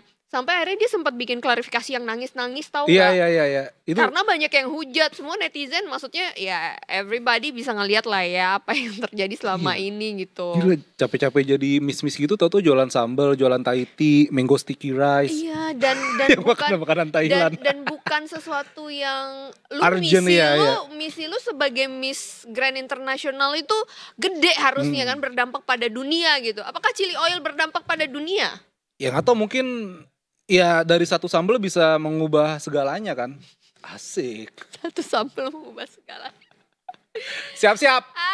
Itulah dia ya, The Tickers ya, drama perpageantan ini. Iya. Tapi suka nggak nonton beauty pageant gitu kayak Miss Universe, Miss Grand Ya International? beberapa kali muncul di medsos gue nonton pasti. Kayak ini begini gitu loh. Apa yang dinilai dari Miss apa ya? Ya kayak Miss Universe Indonesia Sanli Liu, menurut kamu gimana? Cantik banget, ya ampun dia. Dia yang kemarin ngalahin ke Kirana Larasati itu kan? Jadi Kirana Larasati posisi ketiga, posisi kedua Rita Nurmaliza. Influencer ya? Iya, influencer. Dan ini si Sanli Liu ini influencer. Sport and lifestyle sih, lebih ke lifestyle influencer, dan dia upgrade dirinya gila-gilaan karena dia tahu mau ikutan Miss Universe kan. Kita dukung Anita Mai untuk 2026. Jadi apa? Ya pakai misi bu gak apa-apa juga. Iya, Guys, aku udah pernah ya, mohon maaf. Iya, pernah ya kan tante, pernah dulu Anita Mai. Guys, kita mau udah jam 4:30 nih, kita coba lihat ada kondisi apa aja belum kak. Oke, baik kalau begitu belum. Tadi mau NTMC niatnya, kata belum. Kita ganti topik pembahasan. Apalagi yang lagi rame nih, Viv? Wah, lagi rame. Kalau Detikcom ya, Me ya. Kalau Detik News. Kayaknya lebih. Kita hat-tricknya kapan sih membahas jam hat-trick ini? 4:30 abis ini, bentar lagi. Abis ini banyak banget, the hat-trick banyak kok. Banyak ya. Kualifikasi Piala Dunia, Ronaldo kartu merah. Untuk pertama kalinya bersama timnas Portugal ya. Dan dia bilang juga kan, katanya waktu ngelawan apa kemarin itu? Irlandia. Enggak, yang dia bilang, I'll be a good boy, gue akan jadi yang sama Piers Morgan. Yang wawancara dia itu kan, Uncensored. Iya, gitu. Udah gitu pas kartu merah kemarin dia pas kartu merah semalam ya kan dia nyikut terus kayak gestur kayak nangis diving gitu kan. Nah itulah. Sarkas sebenarnya. Tapi ini kalau ngelihat siapa? Ronaldo katanya udah mau pensiun juga kan setahun 2 tahun lagi. Iya, setahun 2 tahun Ya lagi. pokoknya itu Piala Dunia 2026 tuh kalau dia ikutan lagi udah terakhir. The end of the era. Lionel Messi juga terakhir, Lewandowski juga, terus Luka Modric. Semuanya Iya. legend-legend. We have to say goodbye to them tahun depan. Tapi jangan ucapin selamat tinggal dulu pada Brigadir Cici, Me. Karena sudah standby untuk melaporkan kepada kita nih jalanan di Jakarta. Belum juga kita sapa udah mau say goodbye. Ya kan jangan bilang say goodbye buat Luka Modric ya kan, Ronaldo. Kalau Brigadir Cici masih standby dia. Halo Brigadir Cici. Selamat sore Brigadir Cici. Halo, selamat sore Anita dan Afif. Brigadir Cici ini sepertinya kalau aku tebak lagi di Gatot Subroto ya? Ya, Oke deh, karena kendaraannya udah mulai banyak nih, apalagi di tol udah mulai rame tuh ya kan. Udah jam-jam pulang kantor nih. Oh iya, itu tadi kan kita ada informasi Brigadir Cici ya yang kunjungan dari Raja Yordania, katanya jalur atau lalu lintas di sekitar jalan utama Jakarta itu ada penutupan ya? gimana? Oke, mungkin suaranya kurang jelas kali ya, Betul, Viv betul. ya. Kalau gitu kita Boleh kita serahkan persilakan aja dulu langsung Brigadir Cici Brigadir untuk Cici laporannya.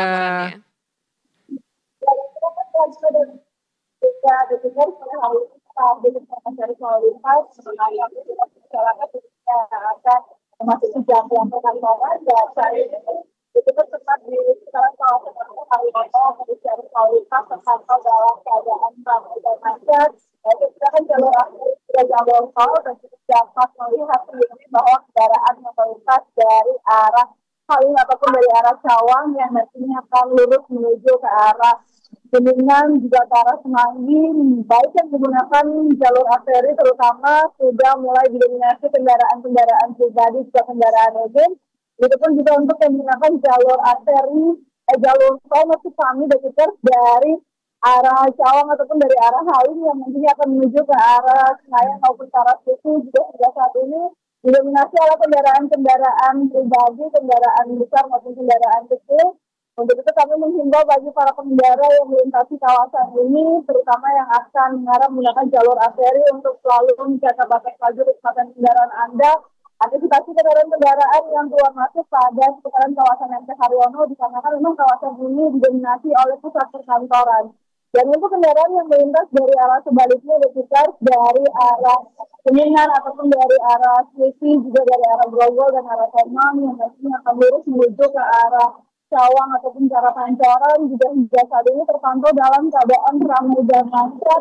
Kendaraan yang menempuh kecepatan di kawasan ini masih dalam keadaan yang cukup normal di kisaran 45 km bagi pengendara yang melintas menggunakan jalur arteri dan 85 km bagi para pengendara yang melintasi menggunakan jalur tol. Kami mengucapkan terima kasih juga bagi para pengendara baik kendaraan roda 2 maupun kendaraan roda 4 yang sudah tertib dalam mematuhi rambu lalu lintas demi menjaga keselamatan dan keamanan bersama di jalan. Dan kita melihat cuaca di sekitaran kawasan MC Haryono yang cukup mendung, kami menghimbau bagi para pengendara khususnya roda 2 untuk selalu menyiapkan mantel hujan yang tidak berjenis ponco demi membantu perjalanan Anda ketika turun hujan nanti. Dan bila turun hujan nanti tidak dihimbau bagi para pengendara sepeda motor untuk bisa dibawa ke flyover ataupun underpass demi membantu kelancaran lalu lintas. Dan kita untuk ada yang tetap informasi lalu lintas mengenai pada sore hari ini sampai dengan malam nanti kami siap melayani Anda di sekitar di sini kalau terjadi di 15669 juga melalui telepon 9119. Kita asisten kita informasi lalu lintas yang dapat kami bagikan sore hari ini. Baik, Brigadir Cici, terima kasih atas laporannya. Memang sudah mulai padat jalanan nih ya. Iya, Udah mulai jam betul pulang kerja, sekali. apalagi hari Jumat. Brigadir Cici, hati-hati di jalan. Selamat bertugas kembali. Salam presisi. Iya, bye-bye. Stay safe di sana. Terima kasih, selamat bertugas kembali. Pas udah akhir aja baru suaranya jelas. Tadi ada sedikit gangguan ini. Tadi seperti ada di dalam rumahnya SpongeBob.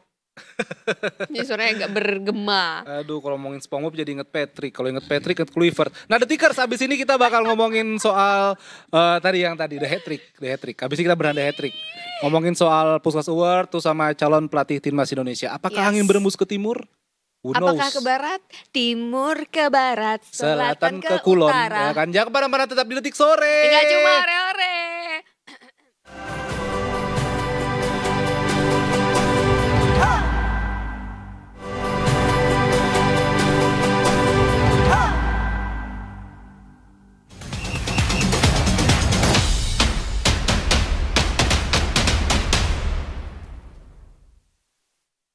Welcome back to Detik Sore, nggak cuma hore-hore. Dan kita sudah masuk di segmen Hat Trick.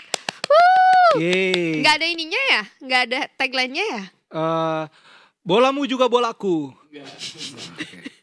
Gak usah aneh kedengerannya. Iya sih. Aneh banget. Aneh banget ngomongin bola kayak gitu, nggak boleh, Viv. Oke. Nggak seru, nggak asik. Langsung. Tadi katanya gua Langsung. dulu. Yang asik itu adalah sekarang kita kedatangan bintang tamu yang sudah kita tunggu-tunggu dari awal Detik Sore tadi. Ini dia Afif Farhan. Thank you guys. Thanks for having me. It's my pleasure Yes. to be here. And I would like to say thank you to my manager, to my team. How do you feel to be the How first? this is your love? How do you feel to be the first Indonesian player? Rizky Ridho itu mah. Oh, itu Rizky Ridho. Rizky Ridho bukan gua. Afif Bukan. Farhan. Gua gak bisa bikin gol. Kamu bisanya bikin apa? Mie goreng. Iklan Bikin dong, air. mie goreng Ya bisa kayaknya besok di sini dia Iya, naruh. tapi keren banget. Golnya Ridho tuh keren banget ya. Rizky Ridho keren banget, Keren banget. Tapi kok bisa ya dia masuk nominasi? Puskas Award. Iya, Puskas Award Jadi ini. Puskas Award ini kan diambil kata dari nama Puskas. Bukan makanan kucing ya. Twiskas. Ya, dipikir disebut lagi sama dia. Tapin dong. Tapin dong besok ayo, ya kan. semua- kita semua cat lovers loh ini, apalagi Afif punya shelter dia. Ya, Ada iya. Kan? Gua bala bantuan kucing BBK. Nah, jadi Keren. Puskas ini kan tahu kan Puskas itu siapa? Siapa? Legendanya Real Madrid dulu. Ferenc. Ferenc Oh. Puskas yang ketika itu dia nyetak 860 gol. Nah, Oh, iya, FIFA oke, memang oke, sejak oke. 2009 tuh akhirnya ngebuat award lah Puskas Award ini untuk gol Penghargaan. penghargaan gol tercantik tiap Ya. tahun ya kan. Dan tahun ini yang tidak diduga-duga ketika Indonesia tidak melakukan FIFA Match Day, ketika timnas kita libur, Ya, karena kita belum punya pelatih. kita sudah mengubur mimpi ke Piala Dunia, Yes. tiba-tiba muncul nama Rizky Ridho di nominasi The FIFA Puskas Award. Yes, begitu betul kan. sekali. Dan gol Ridho ini adalah gol dia ke gawang Arema di musim lalu 2024-2025 yang mana ketika itu Persija main dengan 10 pemain 9 kalau nggak salah 2 kartu merah. Ridho dari belakang sama Ryu dia one two gitu Yeah. kan. Ridho ngumpan ke Ryu ada nggak sih Gun cuplikannya Gun? Nah ini nih. Ini dia nih. Dan Gol dari tengah lapangan. Dari tengah lapangan lo langsung lihat David itu. Rizky Ridho Beckham menendang bola dan langsung masuk ke gawang. Gokil. Ini gol Dan yang ini akhirnya sangat Persija menang cantik. ya? Ini kalau nggak salah imbang deh kalau nggak Imbang salah. ya. Oh. Dan ini akhirnya Nice, gol very yang sangat nice. cantik. Tapi ini kenapa tiba-tiba pemain timnas kita atau Indonesia ini masuk dalam radar FIFA untuk Yang rekor pasti, ini? nah nih Puskas Award ini memang ada panelisnya, ada dewan jurinya. Walaupun nanti pemenang itu dipilih vote 50-50, Iya. 50% dari voting supporter, Yes. sisanya dari panelis FIFA ya kan. Dan memang ya FIFA kan emang punya timnya kan, dan dia Iya. melihat calon-calon gol-gol terbaik sepanjang tahun kemarin tuh apa? Ternyata Rizky Ridho masuk di dalam situ. Kita juga nggak tahu apa-apa, bener. Bukan karena aku dibalik FIFA. Bukan. Lucu lagi. Dari kemarin Gun. Iya, Lucu asli lagi. balik FIFA emang. Iya bener-bener. Sebenarnya gue gua yang udah punya. lupa, Viv. Oh iya, benar dulu kan itu ya. gue hanya mengisi kekosongan aja. Nah, sama aku juga tim Ridho doang Tos dulu. kalau sementara kita. Nah, Detikers bisa langsung buka website FIFA, terus di sana bisa sign up ya kan, bikin akun, masukin nama email sama password. Walaupun tadi siang itu sempet down sistemnya. Iya, karena terlalu kayaknya rame. banyak yang vote. Satu Nah. orang satu akun bisa vote berapa kali? Bisa vote sekali. Tapi satu memang kali untuk aja. milihnya tuh untuk milihnya itu Mae, dia tuh kita milih 3. Jadi ada 1, 2, 3 gitu lah. Yang Yes. misalnya yang pertama tuh yang paling bagus siapa, kedua tuh siapa, ketiga siapa. Nah, pesaing Rizky Ridho ini kan ada banyak ya, termasuk Banyak. juga Itu Wonderkid yang Barcelona, Lamine Yamal, gol cut in-nya dia dari dari ke sayap kanan, Yes. tusuk ke tengah Ada nendang sama Declan Ih, Rice, free kick yang lawan mantap Real Madrid kali. musim lalu. Sayang itu perhitungannya musim lalu, yang musim ini golnya Soboslai juga musim depan, tahun depan harus sih masuk Puskas. Iya bagus. Gol free kick ya kan. Nah, jadi tadi kan di awal kita bilang ada caranya kan. Jadi Detikers ini sebenarnya bisa dibilang netizen emang pinter juga sih. Jadi di sosmed tuh udah rame Jadi kan kita milih 3 nih. Yang pertama pasti menang kan. Yang kedua ketiga tuh nanti yang buat pemilihan yang nominasi yang lain lah. Nah, mending kedua ketiga kita tuh milihnya pemain Jangan lain. yang terlalu terkenal. Jangan yang terlalu terkenal gitu, karena biar nanti poinnya mereka ini nggak lebih banyak. Rendah, betul. Dan nggak gampang disusul gitu ya. Itu dia. Jadi yang pertama pasti pilihan kita adalah Rizky Ridho, yang kedua ketiga ya siapa kek yang Adalah di situ nama-namanya. Pokoknya jangan Declan Rice sama Lamine Yamal Ya, lah. Mohon maaf ya nih fans Barca, fans Arsenal ya. Bukannya kita nggak seneng, bukannya kita nggak cinta nggak sayang. Cuma Indonesia nih sekarang nih. Iya kan. Ini Rizky Ridho kapan lagi ya kan? Udah bukan level klub lagi, tapi udah Level nasionalisme dunia. ini Iya ya. kan. Kalau misalnya kemarin The Jack ngedukung Persib pas di Champions League Asia ya kan. Lawan Selangor ya kalau nggak salah. Sekarang gantian nih katanya. Masyarakat Indonesia bersatu dukung RR Rizky Ridho. Pemain Malaysia pernah juara Puskas, kita belum pernah. Nah, kita pernah juara.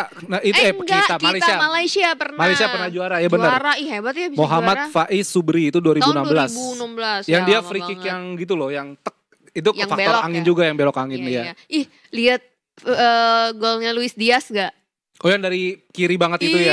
Itu bisa juga masuk kombinasi keren sih. banget. Nah, tapi juga ngomongin Puskas Award, ada juga kontroversi beberapa. Apa tuh? Kayak misalnya golnya Mohamed Salah di 2018. 18 ya Pas benar-benar. Liverpool, ya kan? Iya, yang iya. lawan Everton yang Salah gocek gol. Padahal ketika tahun itu ada Gol yang golnya lebih cantik lagi. Scorpion kicknya Giroud. Iya. Yang lawan Olivier Giroud. Palace kalau nggak salah tuh dia yang kakinya begitu pan Alexis Sanchez begitu Sama sih. Cristiano Ronaldo, Valdo lawan Juventus 2014 juga. Oh iya 2018 juga yang final ya? Semifinal. Semifinal Juve. Semifinal, Oh iya, iya. yang umpannya Carvajal ya. Iya, tapi ternyata kurang mendapatkan vote kali ya. Vote mungkin bisa jadi. Atau Makanya penilaian nih FIFA kalau bisa mungkin. kita mungkin kalau misalnya ditanya apa sumbangsi kamu buat negara, ini dia. Pilih Rizky Ridho. Vote sekarang juga. Vote sekarang. Karena Bersama 50% dinilai dari Dari voting para supporter. menuju Indonesia Emas 2045 Beda. dengan Rizky Ridho. Gitu. Nah, kalau ngomongin soal timnas juga, Mae, yang lagi panas nih selain Rizky Ridho adalah soal calon bursa pelatih timnas Indonesia. Bursa calon pelatih timnas Ya. Indonesia. Karena memang kan setelah Patrick Kluivert dan kawan-kawan berpisah, ya kan. PSSI bilangnya mau pecat, berpisah gitu Ya. kan. Belum ada kursi lagi nih kosong. Akhirnya Femis League kita kosong. Belum ada yang ngisi kursi Belum ada mengisi kursi kosong. Ulang ya. Belum ada yang mengisi kursi kosong itu, Belum ya ada kan. yang mengisi kekosongan ini.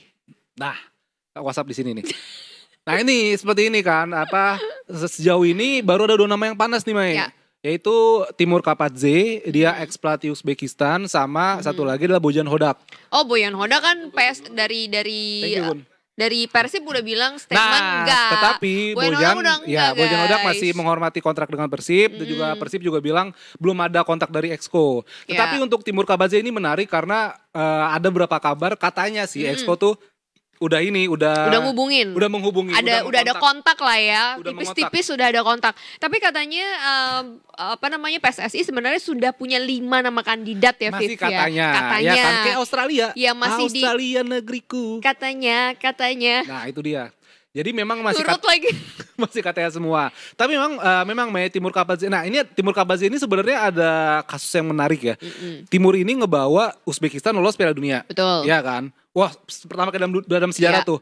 Tetapi ketika udah lolos, dia diturunin Gantikan. pangkatnya Betul. oleh Sama Fabio Cannavaro. legenda dari Italia. Fabio Cannavaro. ya kan? Cannavaro. Nah, Kapadze ini sempat bertahan 1-2 bulan untuk jadi asisten pelatihnya. Betul. Tetapi akhirnya ya mungkin Aku sakit tidak hati. tahan. Nah, itu dia. Mungkin dia Aku sakit. tidak mau, aku turun pangkat, turun derajat Ya aku. kita nggak tahu ada drama apa dengan PSSI-nya Uzbekistan ya. Ya. Gitu, maksudnya dia ada drama atau apa ya. Akhirnya dia baru buat kemarin akhirnya memilih mundur begitu loh. Betul, padahal ini kan kalau kita lihat juga ya, Timur Kapadze ini tidak hanya punya berjasa untuk timnas senior Uzbekistan, tapi untuk pelatih usia muda atau usia Iya, dini, betul. dia juga dari tahun 2022 atau 2023 Sebenarnya ya. 2018. Oh, dari 2018 dia sempat 2018 caretaker dulu, jadi interim Ah. dulu, habis itu dia cabut terus masuk lagi. Nah itu dia, jadi punya jasa yang sebenarnya Iya. besar sekali. Dan bagi seorang pelatih membawa tim asuhannya untuk masuk ke Piala Dunia itu kan hasil yang mentereng banget ya Viv ya. Iyalah, prestasi. Prestasi yang mentereng banget, dan kalau misalnya ternyata posisinya digantikan sama orang atau pelatih yang lebih dianggap lebih daripada Punya nama, dia katanya. punya nama gitu. Padahal kan let's say ya dia kan masih muda ya 44 tahun 44 gitu kan tahun. ya. Ya oke lah dari segi gaji dan juga dari apa namanya prestasi yang dia raih juga mungkin memang tidak sebagus dari sang legenda Italia ini Iya gitu kan. ya, si Cannavaro ini. Tapi yang harus dimiliki sama seorang pelatih juga, apalagi pelatih baru, pemahaman bagaimana culture sepak bolanya. Nah, Nggak itu. cuma apa yang ada di kepala, misalnya strategi dan juga di atas kertas lah ya. Ya contohnya seperti apa yang terjadi di timnas kita juga kan. Iya. Ada banyak culture atau banyak hal yang harus dipahami, tidak hanya kesamaan bahasa. Habis itu juga punya taktik dan segala macam ya, tapi taktiknya juga nggak kebukti juga sih sebenarnya. Walaupun memang Timur Kabazi ini sebenarnya dia tahu media tahu ada rumor tersebut, dan dia udah bilang juga saya Terbuka, siap mendengar tawaran dari timnas Indonesia. Yes, gitu. itu dia. Kita nantikan saja lah, karena memang PSSI janjinya sih paling cepat awal tahun. Karena nanti FIFA Match ini kan terakhir November. Ya. Habis itu libur, nanti baru main lagi tuh Maret 2026. Nah, itu kita ada FIFA Match di situ tuh. Nah, sebelum itu mungkin udah diumumin ntar pelatih Harusnya barunya. ya paling enggak ya awal tahun lah ya, supaya masih ada waktu untuk berbenah Iya, begitu adaptasi. kan. Karena kan kalau mau berbenah siapapun nanti pelatihnya ya, kalaupun akan berbenah lagi tentunya akan ada penyesuaian lagi, Iya. adaptasi lagi begitu. Jadinya memang harus ada waktu. Ya memang ya kalau kita lihat Kluivert kan waktunya nggak banyak Iya. untuk beradaptasi dengan timnas Indonesia, but still kita sangat kecewa sekali gitu dengan hasilnya. Masih ada Piala Dunia lagi yang lain. 5 tahun lagi 5 tahun pemain-pemain andalan kita bisa jadi udah nggak main lagi. Tapi masih banyak yang di usia emas juga. Iya, usia muda, ada juga lah berapa lah. Tapi ngomongin Panjang perjalanan. Tapi ngomongin Piala Dunia juga, Mai, ini kan di jeda internasional ini memang beberapa konfederasi menyelenggarain kualifikasi Piala Dunia ya kan. Iya. Yang terbaru itu Prancis, lolos 4-0. Prancis akhirnya lolos dari menang lawan Ukraina. betul 1-4, 4-1. 4-0. Oh, 4-0. Menang 4-0. Terus juga Portugal itu harus terjegal, dan Ronaldo kartu merah tadi kita bahas tuh. Iya. Ronaldo Untuk kartu pertama merah, kalinya dia di timnas Portugal. level timnas, dan akhirnya mereka nanti match terakhir itu kalau nggak salah Senin dini hari lawan Armenia. Dia harus menang, kalau enggak nanti bisa disalib sama Hungaria di bawahnya. Yang juga masih ada Szoboszlai di Hungaria. Szoboszlai. Szoboszlai. Sama juga yang masih nasibnya belum main Piala Dunia adalah Italia. Italia. Nah. Kalau lagunya kan MotoGP gitu kan, MotoGP. kayak kan. Nah, Italia itu ya kan, Me. Gak usah kayak gini juga. Nah, kan dia begini Lu kalau kayak Italia kan. ayam matok kayak gini Afif. Kayak lapar. Lu tau gak? Makan ya. Nah, Italia itu kan dia poinnya itu dia tuh segrup sama Norwegia sama Israel, ada dua Moldova sama satu lagi gue lupa. Nah, untuk kualifikasi Piala Dunia zona Eropa ini sedikit tricky, Mai, karena dari grup-grup yang ada itu hanya juara grup yang lolos langsung. Iya. Peringkat 2-nya nanti playoff. Oke. Nah, playoff itu nanti diundi lagi sesuai urutan di UEFA Nation League. Wow, panjang Lebih ribet dong, lah, pokoknya lebih ribet. lagi. Jadi Italia itu mau nggak mau harus lolos lewat juara pertama lah, peringkat pertama grup gitu kan. Tapi masalahnya adalah Norwegia terlalu tangguh. Norwegia itu punya selisih gol plus 29. Erling Haaland, Iya. coy. Erling Haaland emang lagi ini banget. Tapi dia dibilang ya kayak wah capaiannya keren apa bla bla. Tapi dia jawab, kan ditanya kalau misalnya dibandingin sama Messi atau sama Ronaldo gimana menurut Oh, kamu dia itu bilang kan? nggak mau ya. Gak lah, gue hanya seorang Erling katanya. Nah, di grup I tepatnya, Mai. Jadi Norwegia 21 poin. Terus Italia 18 poin. Nah, mereka ini berdua bakal ketemu besok Senin dini hari nih. Kalau misalnya Italia menang, poinnya sama kan? Iya. 21-21 kan. Nah, yang dihitung adalah selisih gol, bukan head to head. Kalau head to head Norwegia menang 3-0 di pertemuan pertama. Oke. Sisi 3 poin. Kalau misalnya menang poinnya sama 21 tuh. Tapi itu tadi perbedaannya adalah selisih gol. Norwegia plus 29, Italia plus 12. Jadi kalau Italia mau langsung lolos ke Piala Dunia, mereka harus menang setidaknya 9-0. Berat banget. Berat banget, apalagi Italia zaman sekarang juga yang Beda, mohon maaf kata. ya. Nah, udah nggak ada generasi kayak dulu kan Totti lah, Del Piero lah. Udah beda ya. Sekarang tuh kayak striker aja siapa Italia yang bagus? Siapa? Ya nggak ada kan? Retegui. Ya Retegui, oke. Abis itu siapa lagi, Gun? Skamaka. Ya Skamaka levelnya di mana mainnya? Lantai ya?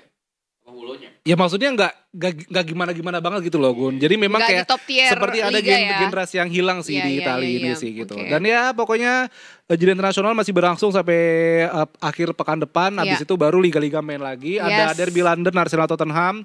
Terus juga Liga Champions juga main lagi, Iya. ya kan? Ya baca Detik Sport Jam biar gak ketinggalan. Biar nggak ketinggalan update-update-nya di sana. Tapi memang ya Piala Dunia 2026 ini oke kita kecewa, tapi yang satu harus kita ingat juga bahwa tahun 2026 itu bisa jadi adalah tahun terakhir kita bisa melihat para legenda sepak bola yang kita tumbuh besar dengan mereka begitu. Ada Ronaldo, ada Messi begitu. Apalagi kita lihat kemarin Messi pulang Ke kampung ke Barcelona, mampir ke ke Camp Nou, katanya bakal mau dibuatin Patung. patung katanya di sana. Oh, nggak heran kalau Iya, misalnya patungnya legenda. seorang Lionel Messi di sana. Banyak lah gitu pemain-pemain yang bisa jadi tahun depan itu adalah tahun terakhirnya Kita begitu menikmati. berlaga di Piala Dunia, dan kita menikmati keindahan atau magic of football begitu ya dari mereka ya. Ada banyak nama, mungkin juga Lewandowski atau Iya. siapa namanya Modric. Kroasia, Modric juga mungkin it could be the last World Cup buat mereka gitu. So ya, kita menantikan 2026. The Last Dance. The Last The Last Dance of Dance. the Legends of Football. Oke lah, Detikers, tapi abis ini Mai, setelah The Hat Trick kita ada Sunset Talk. Itu juga ngomongin olahraga. Olahraga juga. Khusus hari Jumat, sport temanya. Iya, pokoknya Meskipun baju saya rabbit ya, nggak mencerminkan sport. Apa mungkin karena rabbit lompat-lompat, lari, maraton, nggak jago dia gitu. Iya Iya kan nggak? lari, maraton, terus sepeda, cycling, terus berenang. Wah, triathlon jadinya. Banyak ya jadinya ya. Habis ini kita bakal ngomongin soal, ini gue baru denger sebenarnya, Virgin Marathon. Maraton Apa itu? pertama kalinya. Gak usah gitu. Gak bisa di zoom ya? Nggak bisa. Gak ada orangnya. Nggak ada orang. Udah itu kerjaan mana-mana, abis ini kita bahas soal Virgin Marathon barengan sama dokter kesayangan kita semua, Dokter Andika Raspati, seorang influencer juga, Mei. Yes. Orangnya di sini juga, pasti lo nge-follow juga kan? Iya dong. Jangan kemana-mana, tetap di Detik Sore, nggak cuma hore-hore. We'll Dutak be dung, right back. us.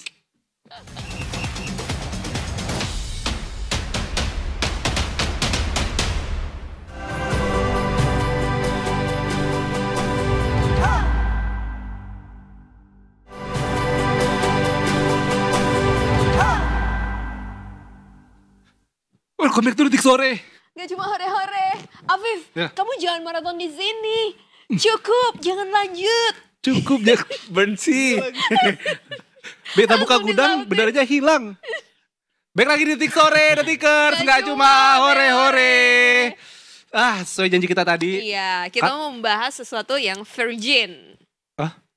Oh iya, Virgin Marathon. Virgin, Iya. ya, Virgin Marathon. Kenapa ada jedanya, Mae? Ada spasi, bingung jadinya. Itu namanya program yang harus ada yang begonya, harus ada narsum pinternya gitu. Jadi gua ngasih lo umpan, lu jadi begonya, Viv.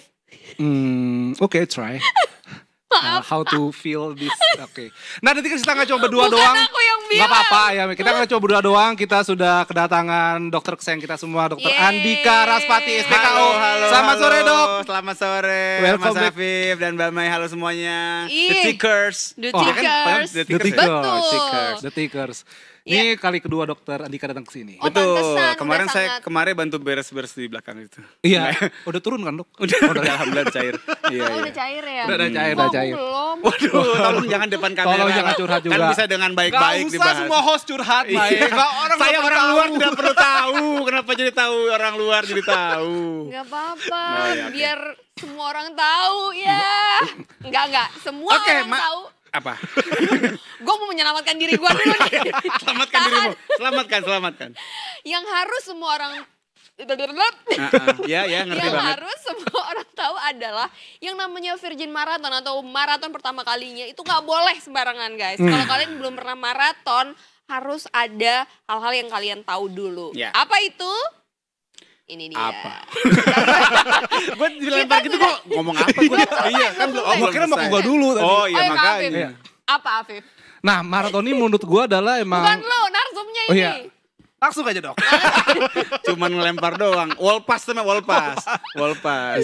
Virgin Ya, Marathon. Iya, Virgin jadi Marathon, sebenarnya ya. Virgin Marathon itu adalah kita sambil maraton sambil Tuhan berikan aku hidup satu kali lagi. Itu Virgin kan? Ya, cukup, Bukan. cukup ya ampun. Hubungan begini harusnya tadi. Terus muter ya. Oh, berarti kita menghubungkan dia kameramen dia yang muter. Jadi gue Dia yang kemarin muter. buat megang kamera doang. Kemarin kan udah bungkus kabel. Jadul banget ya, kamera jadul gitu, kamera jadul. Ya udah, kemarin Mainan lilit SD, kabel, mainan sekarang SD. kamera. Aduh, oke. Udah cukup. Ini saya boleh jelasin sekarang. Jadi istilah virgin itu adalah baru pertama kali. Jadi belum pernah maraton sebelumnya, kemudian ikutan race. Kenapa Nah, ini jadi apa istilahnya jadi pembahasan di masyarakat? Apakah memang sudah pernah ada tanda kutip korban dari Virgin Marathon Oh, ini ataukah sesuatu yang memang berbahaya untuk dilakukan? Atau lagi FOMO? Ya mungkin bisa Ya, jadi. gampangnya sih gini, sebenarnya kalau bicara bahaya nggak cuma yang maraton doang ya. Kan kalau kita bicara maraton, nah ini gue mau sedikit ngelurusin ya. Kan ada yang bilang, iya ikutan maraton 5 kilo gitu. 5K. Maraton, enggak, ada yang bilang 5K itu maraton. Oh. Ini gue lurusin dulu Oh, iya, bahwa iya, yang iya. namanya maraton itu 42 kilo. Oh. Harusnya 42 kilo guys. Ya, Terus makanya kalau yang 21 namanya half maraton marathon. kan gitu. Jadi kalau yang 5 kilo itu 5 kilo, bukan 1/8 maraton. nggak bisa disebut gitu ya. 1/8, 42 masih kelebihan 2 tuh. 5 kali 8 kan 40 ya, duanya kemana? Itu. Udah oke lah, gue gak akan mikir itu lagi. Tapi intinya adalah, tadi kalau kita bicara, kenapa sih Virgin Marathon ini menjadi hal yang mungkin jadi consideration atau Iya. hal yang jadi concern, karena memang ya maraton tuh nggak secemen itu gitu. Maksudnya bukan hal yang sederhana, bukan hal simple yang receh, tapi memang sesuatu yang memang perlu dipersiapkan. Dan orang-orang yang virgin itu kan emang bener-bener kayak masih nggak tahu, belum pernah ngerasain langsung gitu kan. Even kalau misalnya orang kalau kita bicara program latihan nih untuk persiapan, itu nggak nyampe 42 larinya.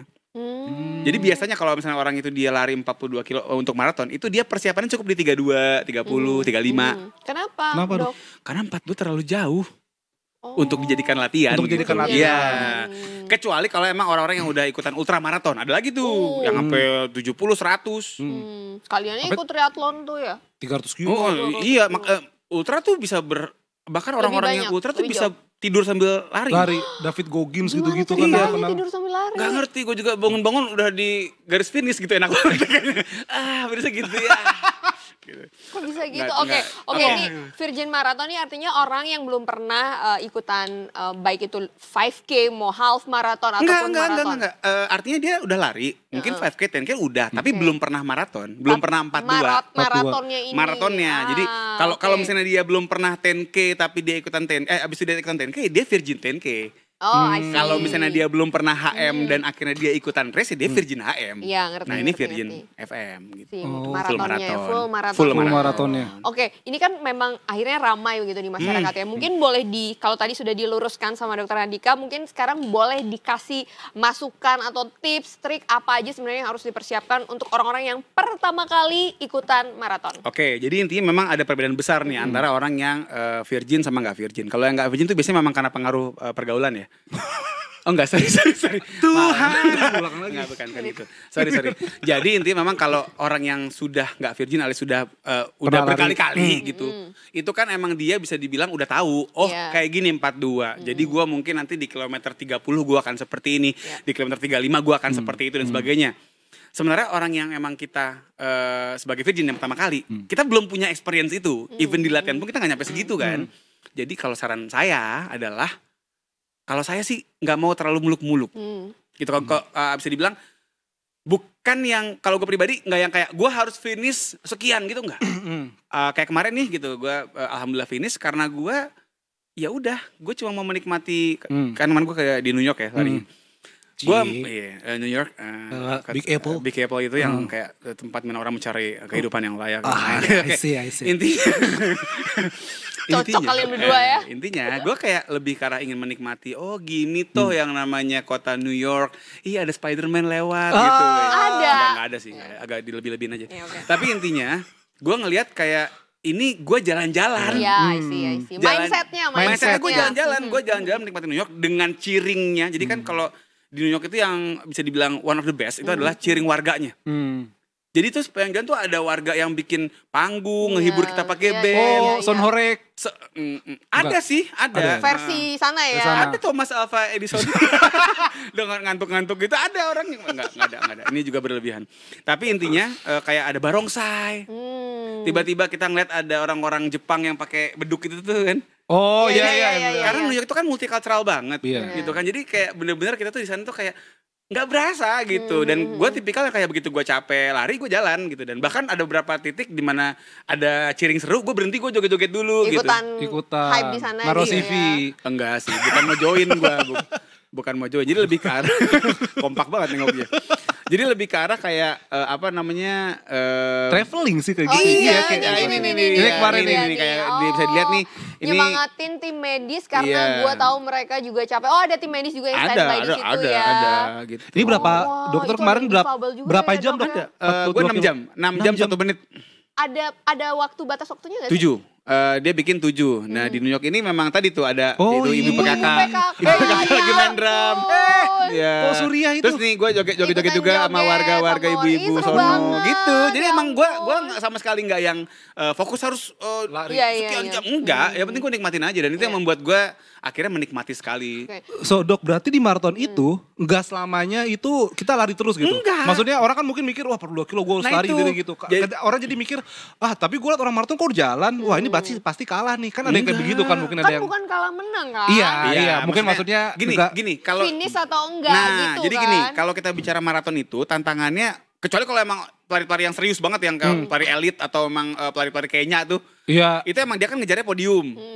Dulu-duluan finish. Kalau kita kan yang memang tidak akan podium gitu Ya, ya. pasti. Yakin banget tuh kayaknya.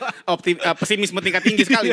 Intinya adalah kita tuh kan kayak sekedar finish. Nah, cuman masalahnya kan yang namanya maraton kan juga ada batas waktunya. Gitu. Artinya kalau kita lewat dari batas itu alias COT namanya, cut off time. Oke. Itu masing-masing beda-beda tuh. Ada yang dia 7 jam, ya kan, ada yang 6 jam something, ada yang cuma 5 jam. Beda-beda setiap event.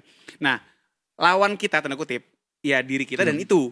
Gitu. Jadi as long as kita bisa ngejamin kita bisa finish sebelum si COT, kita adalah pemenang tanda kutip. Kita adalah finisher. Finisher. Makanya kenapa sebenarnya tadi tips berikutnya juga yang perlu diingat sama Detikers adalah sebagai virgin marathoners pilih race yang COT-nya santai gitu, yang gak terlalu muluk. Kecuali emang kalian udah pede banget dengan kondisi fisiknya, emang gue meskipun virgin tapi gue udah sangat terlatih sekali, fisik gue sangat bagus. Bisa lah gue misalnya COT-nya di 6 jam gitu, let's say, ya monggo. Tapi kalau enggak ya udah pilih race yang santai gitu. Nah, kalau misalnya mindset yang harus atau mungkin Dokter Andika terapkan waktu di Jakarta. Kalau misalnya kayak di New York kan sambil liburan sambil jalan. Iya. Kalau di Jakarta mindsetnya gimana? Nah, aku kebetulan nggak pakai mindset ya di tangan. Itu mindset. Oh, mindset. Beda. Sorry. Salah sangka yang dipakai di tangan. Jadi jujur karena ini Cukup, adalah Afif. iya. Jadi karena memang kebetulan aku kan tadi ini VJ maraton. Jadi aku nggak pernah maraton di Jakarta. Memang kalau kita bicara di Jakarta itu challenge terbesarnya adalah cuaca, suhu, Panas. kelembapan. Iya, benar-benar. Ya belum tambah tadi mungkin ya tidak sejernih langit New York, New York. gitu ya. Udaranya Iya. juga. Belum benar. atasan. Kita nggak ngomongin Oh, iya. karir. Kita ngomongin lari, kita nggak ngomongin karir. Terus dok, Jadi intinya Trafficnya juga jadi tantangan gak sih di Jakarta ini? Oh, Meskipun ditutup, tapi kan ya polusi jatuhnya dong. enggak kalau bicara traffic, kalau misalnya di Jakarta setahu saya yang namanya event-event yang besar Jakarta tuh bisa steril. Oh, oke. Kayak Jakarta Marathon yang Iya, International iya, Marathon tuh itu di steril, JRF kan juga steril kan. Jadi bisa dibilang sebenarnya kalau traffic harusnya nggak big deal sih Iya, gitu. iya, Jadi lebih ke arah suhu sebenarnya kalau Jakarta tuh. Karena memang sebenarnya bisa dibilang negara tropis kayak Indo gitu sangat challenging untuk dipakai event-event seperti maraton gitu. Jadi buat teman-teman yang memang pengen nyobain Virgin FM di Jakarta, ya tadi jangan lupakan bahwa ada challenge kedua selain jarak. Gitu. Tapi ya panas tubuh tadi Cuaca gitu. yang tidak bisa dikontrol begitu ya. Betul, kalau artinya kita- apa? Strategi minumnya itu mesti lebih bagus gitu. Mungkin nggak bisa sedikit. Sama ada istilah carbo loading dok. Katanya itu yang pengaruh juga. Carbo loading itu apa sih dok? Jadi carbo loading itu adalah kita meloading karbo.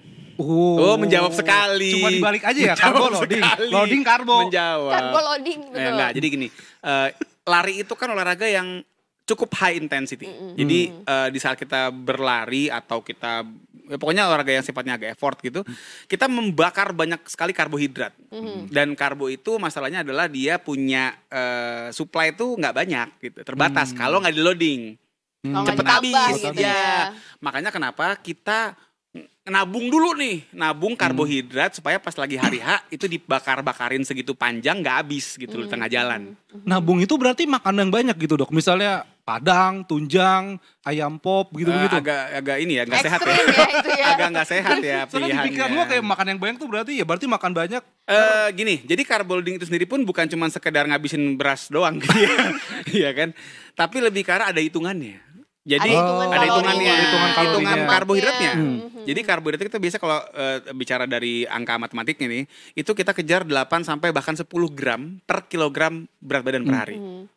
Jadi kalau misalnya kita punya berat badan misalnya 70 gitu ya. Oke. 70 kali 8 kan 560. Hmm. Artinya paling tidak selama 3 atau 4 hari sebelum perlombaan ini, itu gue mesti makan sekitar 560 gram karbohidrat.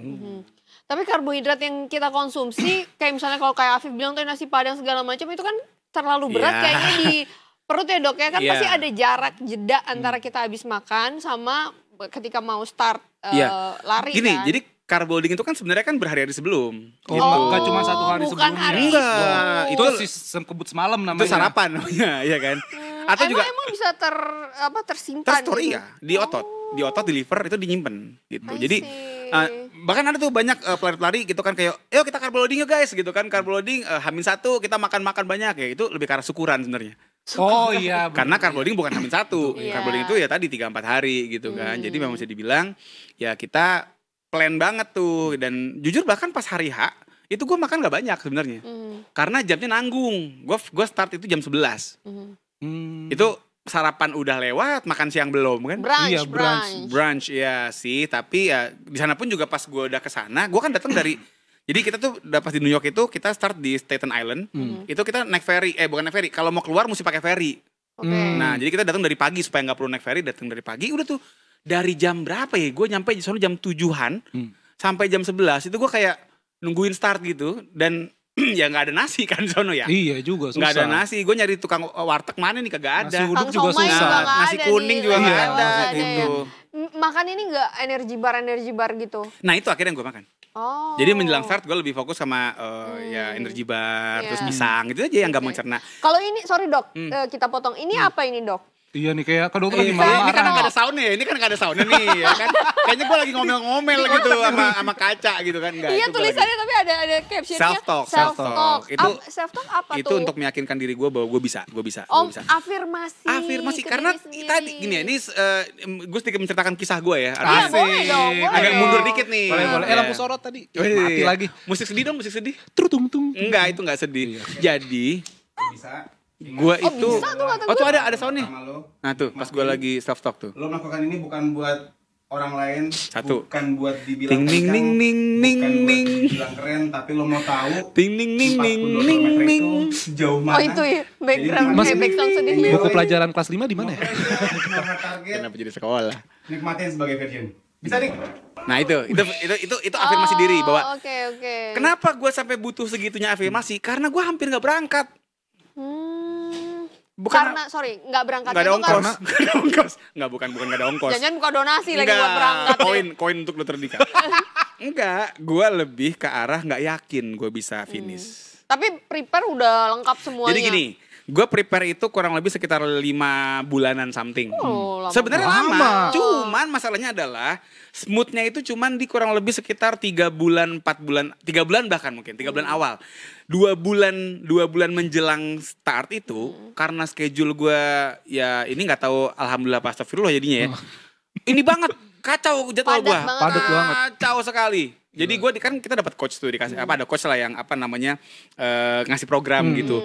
Wah gue jauh banget dari yang seharusnya target latihannya, dan gue ngerasa kayak wow bisa nggak ya dengan kondisi carut marut gini gue latihan gue finish gitu. Gue jujur gue sempat ngerasa kayaknya nggak bisa deh gitu. Sampai akhirnya gue diakinin bisa. Ini kan COT-nya panjang apa segala macem. Ya udah anggap aja jalan-jalan. Itu kayak gitu. Ada sendiri atau ada teman? Kita berempat. Jadi kebetulan aku ada- diberangkatin sama brand lah gitu. Oh, influencer. Ada brand yang memberangkatkan. Secapek apa sih dok 42 kilo? Menariknya tidak secapek yang gue bayangin Mas Afif. 6 jam loh. Iya. Karena mindset itu Karena tadi happy, gue happy. Ya masa lu besok bangun paginya enggak ini dok kayak kok kaki gue berat Oh itu ya, banget rasanya. gue finish meriang abis itu sih.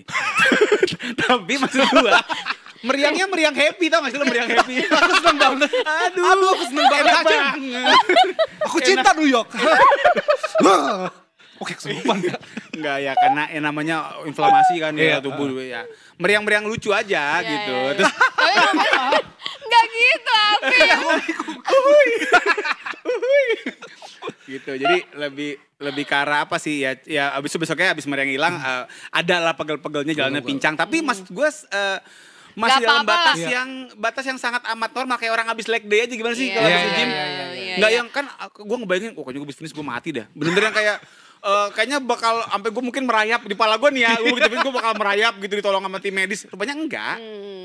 Gak apa-apa meskipun kaki pegel dan segala macam dirasakan meriang apa segala macam di New York, coy. Iya, kapan lagi lo meriang di New York? Kapan lagi di New York kan? Iya, meriang di New York jarang. Tapi intinya tidak segila itu. Karena apa? Tadi gue gak ngejar waktu. Dan yang menarik adalah banyak orang bilang gini, mendingan finish cepet tahu 3 jam, 4 jam gitu kan daripada kayak misalnya yang lari 6 jam bahkan ada yang 7 jam segala macam. Karena tubuh akan lebih lelah. Enggak juga. Sebenarnya kalau kita bicara kelelahan fisik kita itu dipengaruhi oleh 2 faktor. Intensitas geraknya sama durasinya. Dan itu bentuknya pengalian.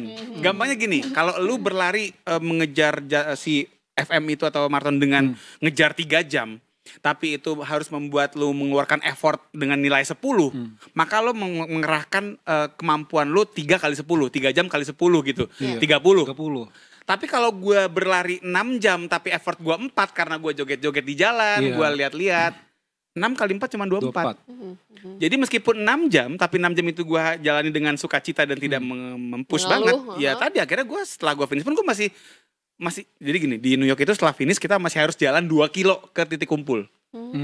Karena kan lu bayangin ya, pelarinya 60.000 orang semua itu. Iya kan, artinya kalau abis finish langsung tempat pengumpulan kan bisa mandek sampai ke jalur trek pelarian gitu kan. Jadi intinya kita emang diarahin jalan jauh sekitar 2 kiloan something. Dan gue masih bisa jalan gitu, artinya sampai hari gue masih ada konten juga gitu. Jadi bisa dibilang ya walaupun 6 jam tapi emang kita nggak ngoyo, kita nggak hapus, fine-fine saja. Oke, nah itu kan Virgin Marathonnya dokter kan ya.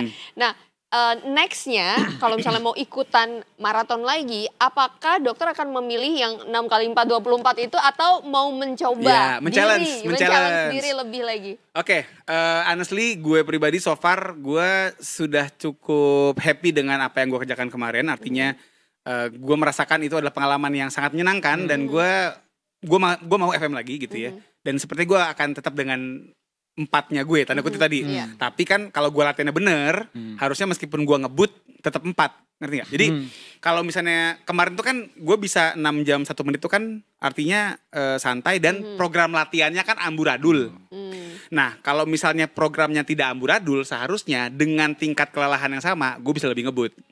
Baik karena kan lebih terlatih, gitu. Akhirnya lebih kenceng, jadi effortnya nggak harus besar gitu. Jadi gue tetap pengen untuk di next FM, gue gak tahu kapan, tapi gue udah mencanangkan gue mau lagi dan gue akan melakukan dengan sukacita kayak kemarin. Oh, of course harus sukacita gitu. ya. Gue gak mau di press, gue gak mau gue harus 4 jam, enggak, gue gak mau. Tapi pasti prepare-nya akan lebih lagi daripada yang kemarin. Nah, benar. Untuk meminimalisir resiko dari cedera gitu dok, apa aja yang mesti dilakukan atau mungkin bisa dijelasin juga resiko cederanya apa sih kalau misalnya kita ikutan tanpa persiapan yang matang. Atau taman juga ikutan tanpa coaching dok. Karena kan ada orang-orang juga yang udahlah gak usah coaching bisa kok lari gitu. Karena kan ya lari semua orang lari begitu kan. Ya kebetulan karena gue coaching ya ada coaching Persia kan di rumah. Itu coaching. Oh sorry salah. Itu Maaf. Jadi kebetulan gue kan emang dapat coach gitu. Tapi kalau misalnya let's say nggak punya coach, kalau menurut gue ini ya, bukan berarti nggak boleh sih. Karena zaman sekarang kan sebetulnya lu bahkan bisa mendapatkan banyak bacaan, informasi. Dari mana aja ya. Bener, tapi meskipun tugasnya adalah kita mencari yang benar gitu ya. Karena sekarang semua orang bisa nulis, semua orang bisa bikin konten, lu mesti nyaring mana yang lu mesti nyaring mana yang bisa dipercaya. But anyway, dengan lu nge-coach, lu dapat banyak kemudahan gitu. Lu gak perlu mikir, lu gak perlu nyari-nyari sendiri dan semua tersaji di depan lu gitu. Itu keuntungannya. Tapi tadi kalau misalnya let's say lu gak mau coaching pun bisa. Cuman menurut gua gak usah ngoyo-ngoyo, udah yang penting finish. Gitu. Dan kalau bisa bertahap gitu, jangan langsung FM gitu kan. Cobain dulu yang namanya 5K, 10K, half marathon, HM sampai FM gitu. Jadi bertahap gitu. Jadi bisa sebenarnya. Dan tadi soal cedera, apa yang sangat mungkin? Paling sering orang itu FM gak finish gara-gara kram sebenarnya. Paling kayak banyak. Kayak keramnya itu kayak keram berenang itu ya dok ya? Yang kayak tiba-tiba jari-jari kaki kaku itu. Iya, tapi kan kalau kram berenang basah ya. Basah. Iya, basah. Ini basah keringetan juga sih ya. Iya, Basah benar. sih. Tapi intinya adalah kalau kita bicara kram lari itu seringnya di betis. Oh. Di betis. Oke.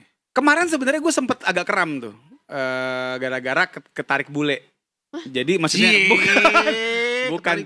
bukan tertarik, ketarik. Ketarik, nggak Sama sengaja juga. berarti itu. Bukan, maksudnya adalah karena kita berlari di tempat yang agak sempit, gue mau memperlambat tuh gak enak sama yang belakang. Oh. Jadi gue terpaksa dalam kondisi nanjak tuh gue agak ngegas gitu. Bukan karena gue pengen ngejar waktu, karena gak enak belakang gue tuh Rame. nyundul Oh, gitu loh. gitu. Jadi pas gue ngikutin pace mereka. Sepadat itu. Ada serame part itu. ada part yang kayak di jembatan kan sempit. Oh, I tempat-tempatnya see. ya. Nggak ada videonya, nggak ada yang dempet-dempetan itu. Ada sih di awal tadi tapi udah pas gue video udah agak lumayan senggang tuh. Tapi ada part yang belum kayak kalau gue berhenti tuh di belakang tuh udah diklakson gitu sama orang. Sama orang. Jadi bisa dibilang di situ gue agak sedikit nge-push dan di situ gue agak kram. Tapi tadi karena gue ya udah gue nggak mau maksa dalam kondisi kram, gue akhirnya sempet stretching dulu. Nah, tadi makanya gue bilang gue sangat santai. Sampai gue memberikan waktu tubuh gue untuk memperlambat bahkan berhenti untuk stretching, baru jalan lagi. Nggak nyari tim medis untuk bantuin itu?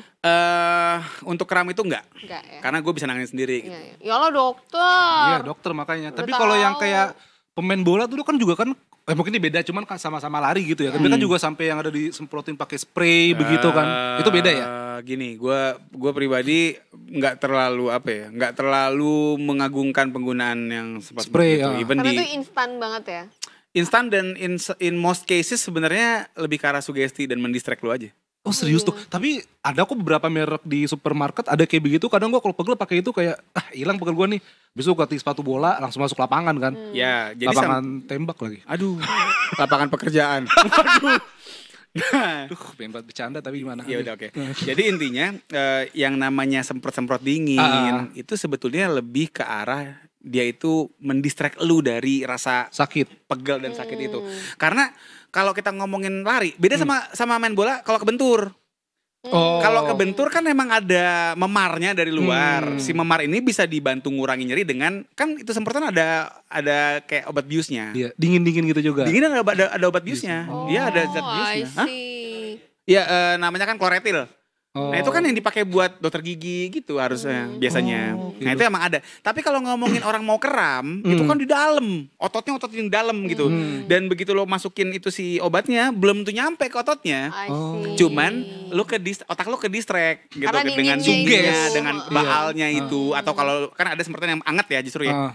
Itu jadi lebih ke distract aja secara persyarafannya gitu. Jadi sebenarnya kalau gue pribadi ya dari keilmuan dan akhirnya kemarin gue buktikan gitu ya. Ya kalau lu udah mulai kram pegel, perlambat pace-nya. Jadi kalau Nikmati aja ya, iya nggak usah terlalu makanya. ngoyo Cuman juga gitu begitu gue udah wah kenceng nih, gue lambatin lari gue jalan. Begitu udah enak lari lagi gitu aja. Yes. Nikmatin Oke, aja. mungkin satu terakhir dok, nih untuk mencegah cedera dan segala macamnya kan tadi Ya. udah ada coaching dan lain-lain, ada carbo loading juga, gear yang digunakan pasti ada spesifikasi yang Ya. harus dipakai gitu kan, Oke. mungkin dari pengalaman dokter sendiri. Ya jadi gue lebih nyaranin gear itu kalau bisa matic ya. Iya, Lebih enak ya. biar nggak capek. Biar langsung nggak kena digas. macet, Iya. jadi tinggal Nggak gas pegel rem, kopling, gas nggak rem pegel aja. kalau kopling, Bener. betul, gigi. Ya udah deh kita kopling aja ya udah. Iya, play kopling mundur. Udah jangan tambahin. Jadi kalau kita bicara perlengkapan lari, Iya. janganlah memilih yang kata orang bagus atau kelihatan di kamera kinclong keren gitu enggak. Tapi memang setiap orang tuh punya kecocokan. Apalagi ngomongin sepatu.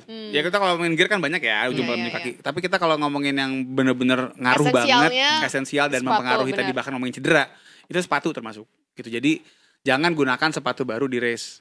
Sepatu Jangan baru. sepatu baru. Jangan. Jadi gunakan sepatu yang emang udah dicobain gitu. Udah Oh. dicobain. Minimal berapa kali dicobain tuh? Gini, kalau bicara dari segi ini anekdot dan pengalaman orang-orang itu biasanya enak after 30 kilometers. Jadi gini maksudnya. Oke, Jadi oke, setelah dipakai misalnya 5 kilo dipakai buat 3 kali gitu kan, berarti kan 15. Ditambah long run sekali 15 kilo, udah 30 kan totalnya kan. Itu dianggap sepatu udah enak dipakai. Gitu. Itu nggak ada scientific backingnya, Iya, tapi kebanyakan orang begitu. Jadi lu pakai 2 sampai 3 kali lari santai dengan jarak biasa sama 1 kali long run. Kalau emang udah enak That's the one. Karena kalau pakai sepatu baru takutnya ya tiba-tiba lari jauh bisa risiko. Iya, Ya kan, Dok? karena kita kan Nggak nyaman begitu. nggak enak. Lu kan nggak mungkin pulang dulu ganti sepatu kan. Jadi iya. mau nggak lu akan terpaksa nerusin dan disitulah cedera dapat terjadi. Ih, Baru itu tahu gue. dia. Gitu. Baru tahu juga ternyata sepatu baru tuh emang harus sepatunya nggak boleh virgin, boleh maratonnya yang Ya, virgin, virgin. Nah, sepatunya nggak virgin. boleh virgin, Betul. harus sudah pernah dicobain. Iya, gitu cobain ya. dulu. Jadi biar kita yakin. Gitu. Bagus, Keren. keren. Oke, Thank you dokter. dokter Dengan terima senang hati. kasih banyak. Oh my god. Dengan senang hati. Semoga kita ketemu Terima lagi kasih. ya Yes. di pembahasan-pembahasan lain yang seru tentunya di Detik Sore. Amin. Amin. Amin. Oke? Semoga bermanfaat semuanya ya. Amin. Amin. Oke, kita tunggu juga nanti mungkin ada next maratonnya. Jangan lupa diposting-posting karena kita semua follow Dokter Andika. Terima kasih. Doakan saja teman-teman. Saya terdekat maraton drakor rencananya. Oh, bukan Wah, Dracin. itu Mas Oh iya yang CEO nyampe jadi iya, tukang servis. tukang nyapu. Oh, iya, itu bagus betul. tuh. Bagus Itu tuh, suka bagus tuh. maraton bisa sampai malam Ya kali. oke, biar nanti bahas Dracinnya di belakang aja Oke, ya siap. guys ya. Ya, Para wes. pecinta Dracin Ya, ya. ya. Para pecinta Detik Sore tentunya thank you for watching Detik Sore. Kita ketemu lagi next week Senin sampai Jumat. Pokoknya di jam Setengah 4 sampai jam 3 sampai setengah 6. Kan itu yang dulu setengah 4. Oke, Farhan cabut. Anita Maya dan juga dokter. Dokter Dika cabut juga. Dok, ntar dulu. Ah, belum. Jangan cabut dulu. Oh, gitu. Tagline dong, Oh, apa tagline. Tahu dong. Detik sore bukan hore-hore akhirnya? Enggak cuma. Oh, enggak cuma hore-hore. Oke. Oke, Oke. ulangi. Iya. Oke, Farhan cabut. Mai cabut. Dokter Dika cabut. Kita ketemu lagi di Detik Sore. Enggak cuma hore-hore. Bye bye, see you next week. Happy weekend. Bye-bye. Dadah, kayak gini.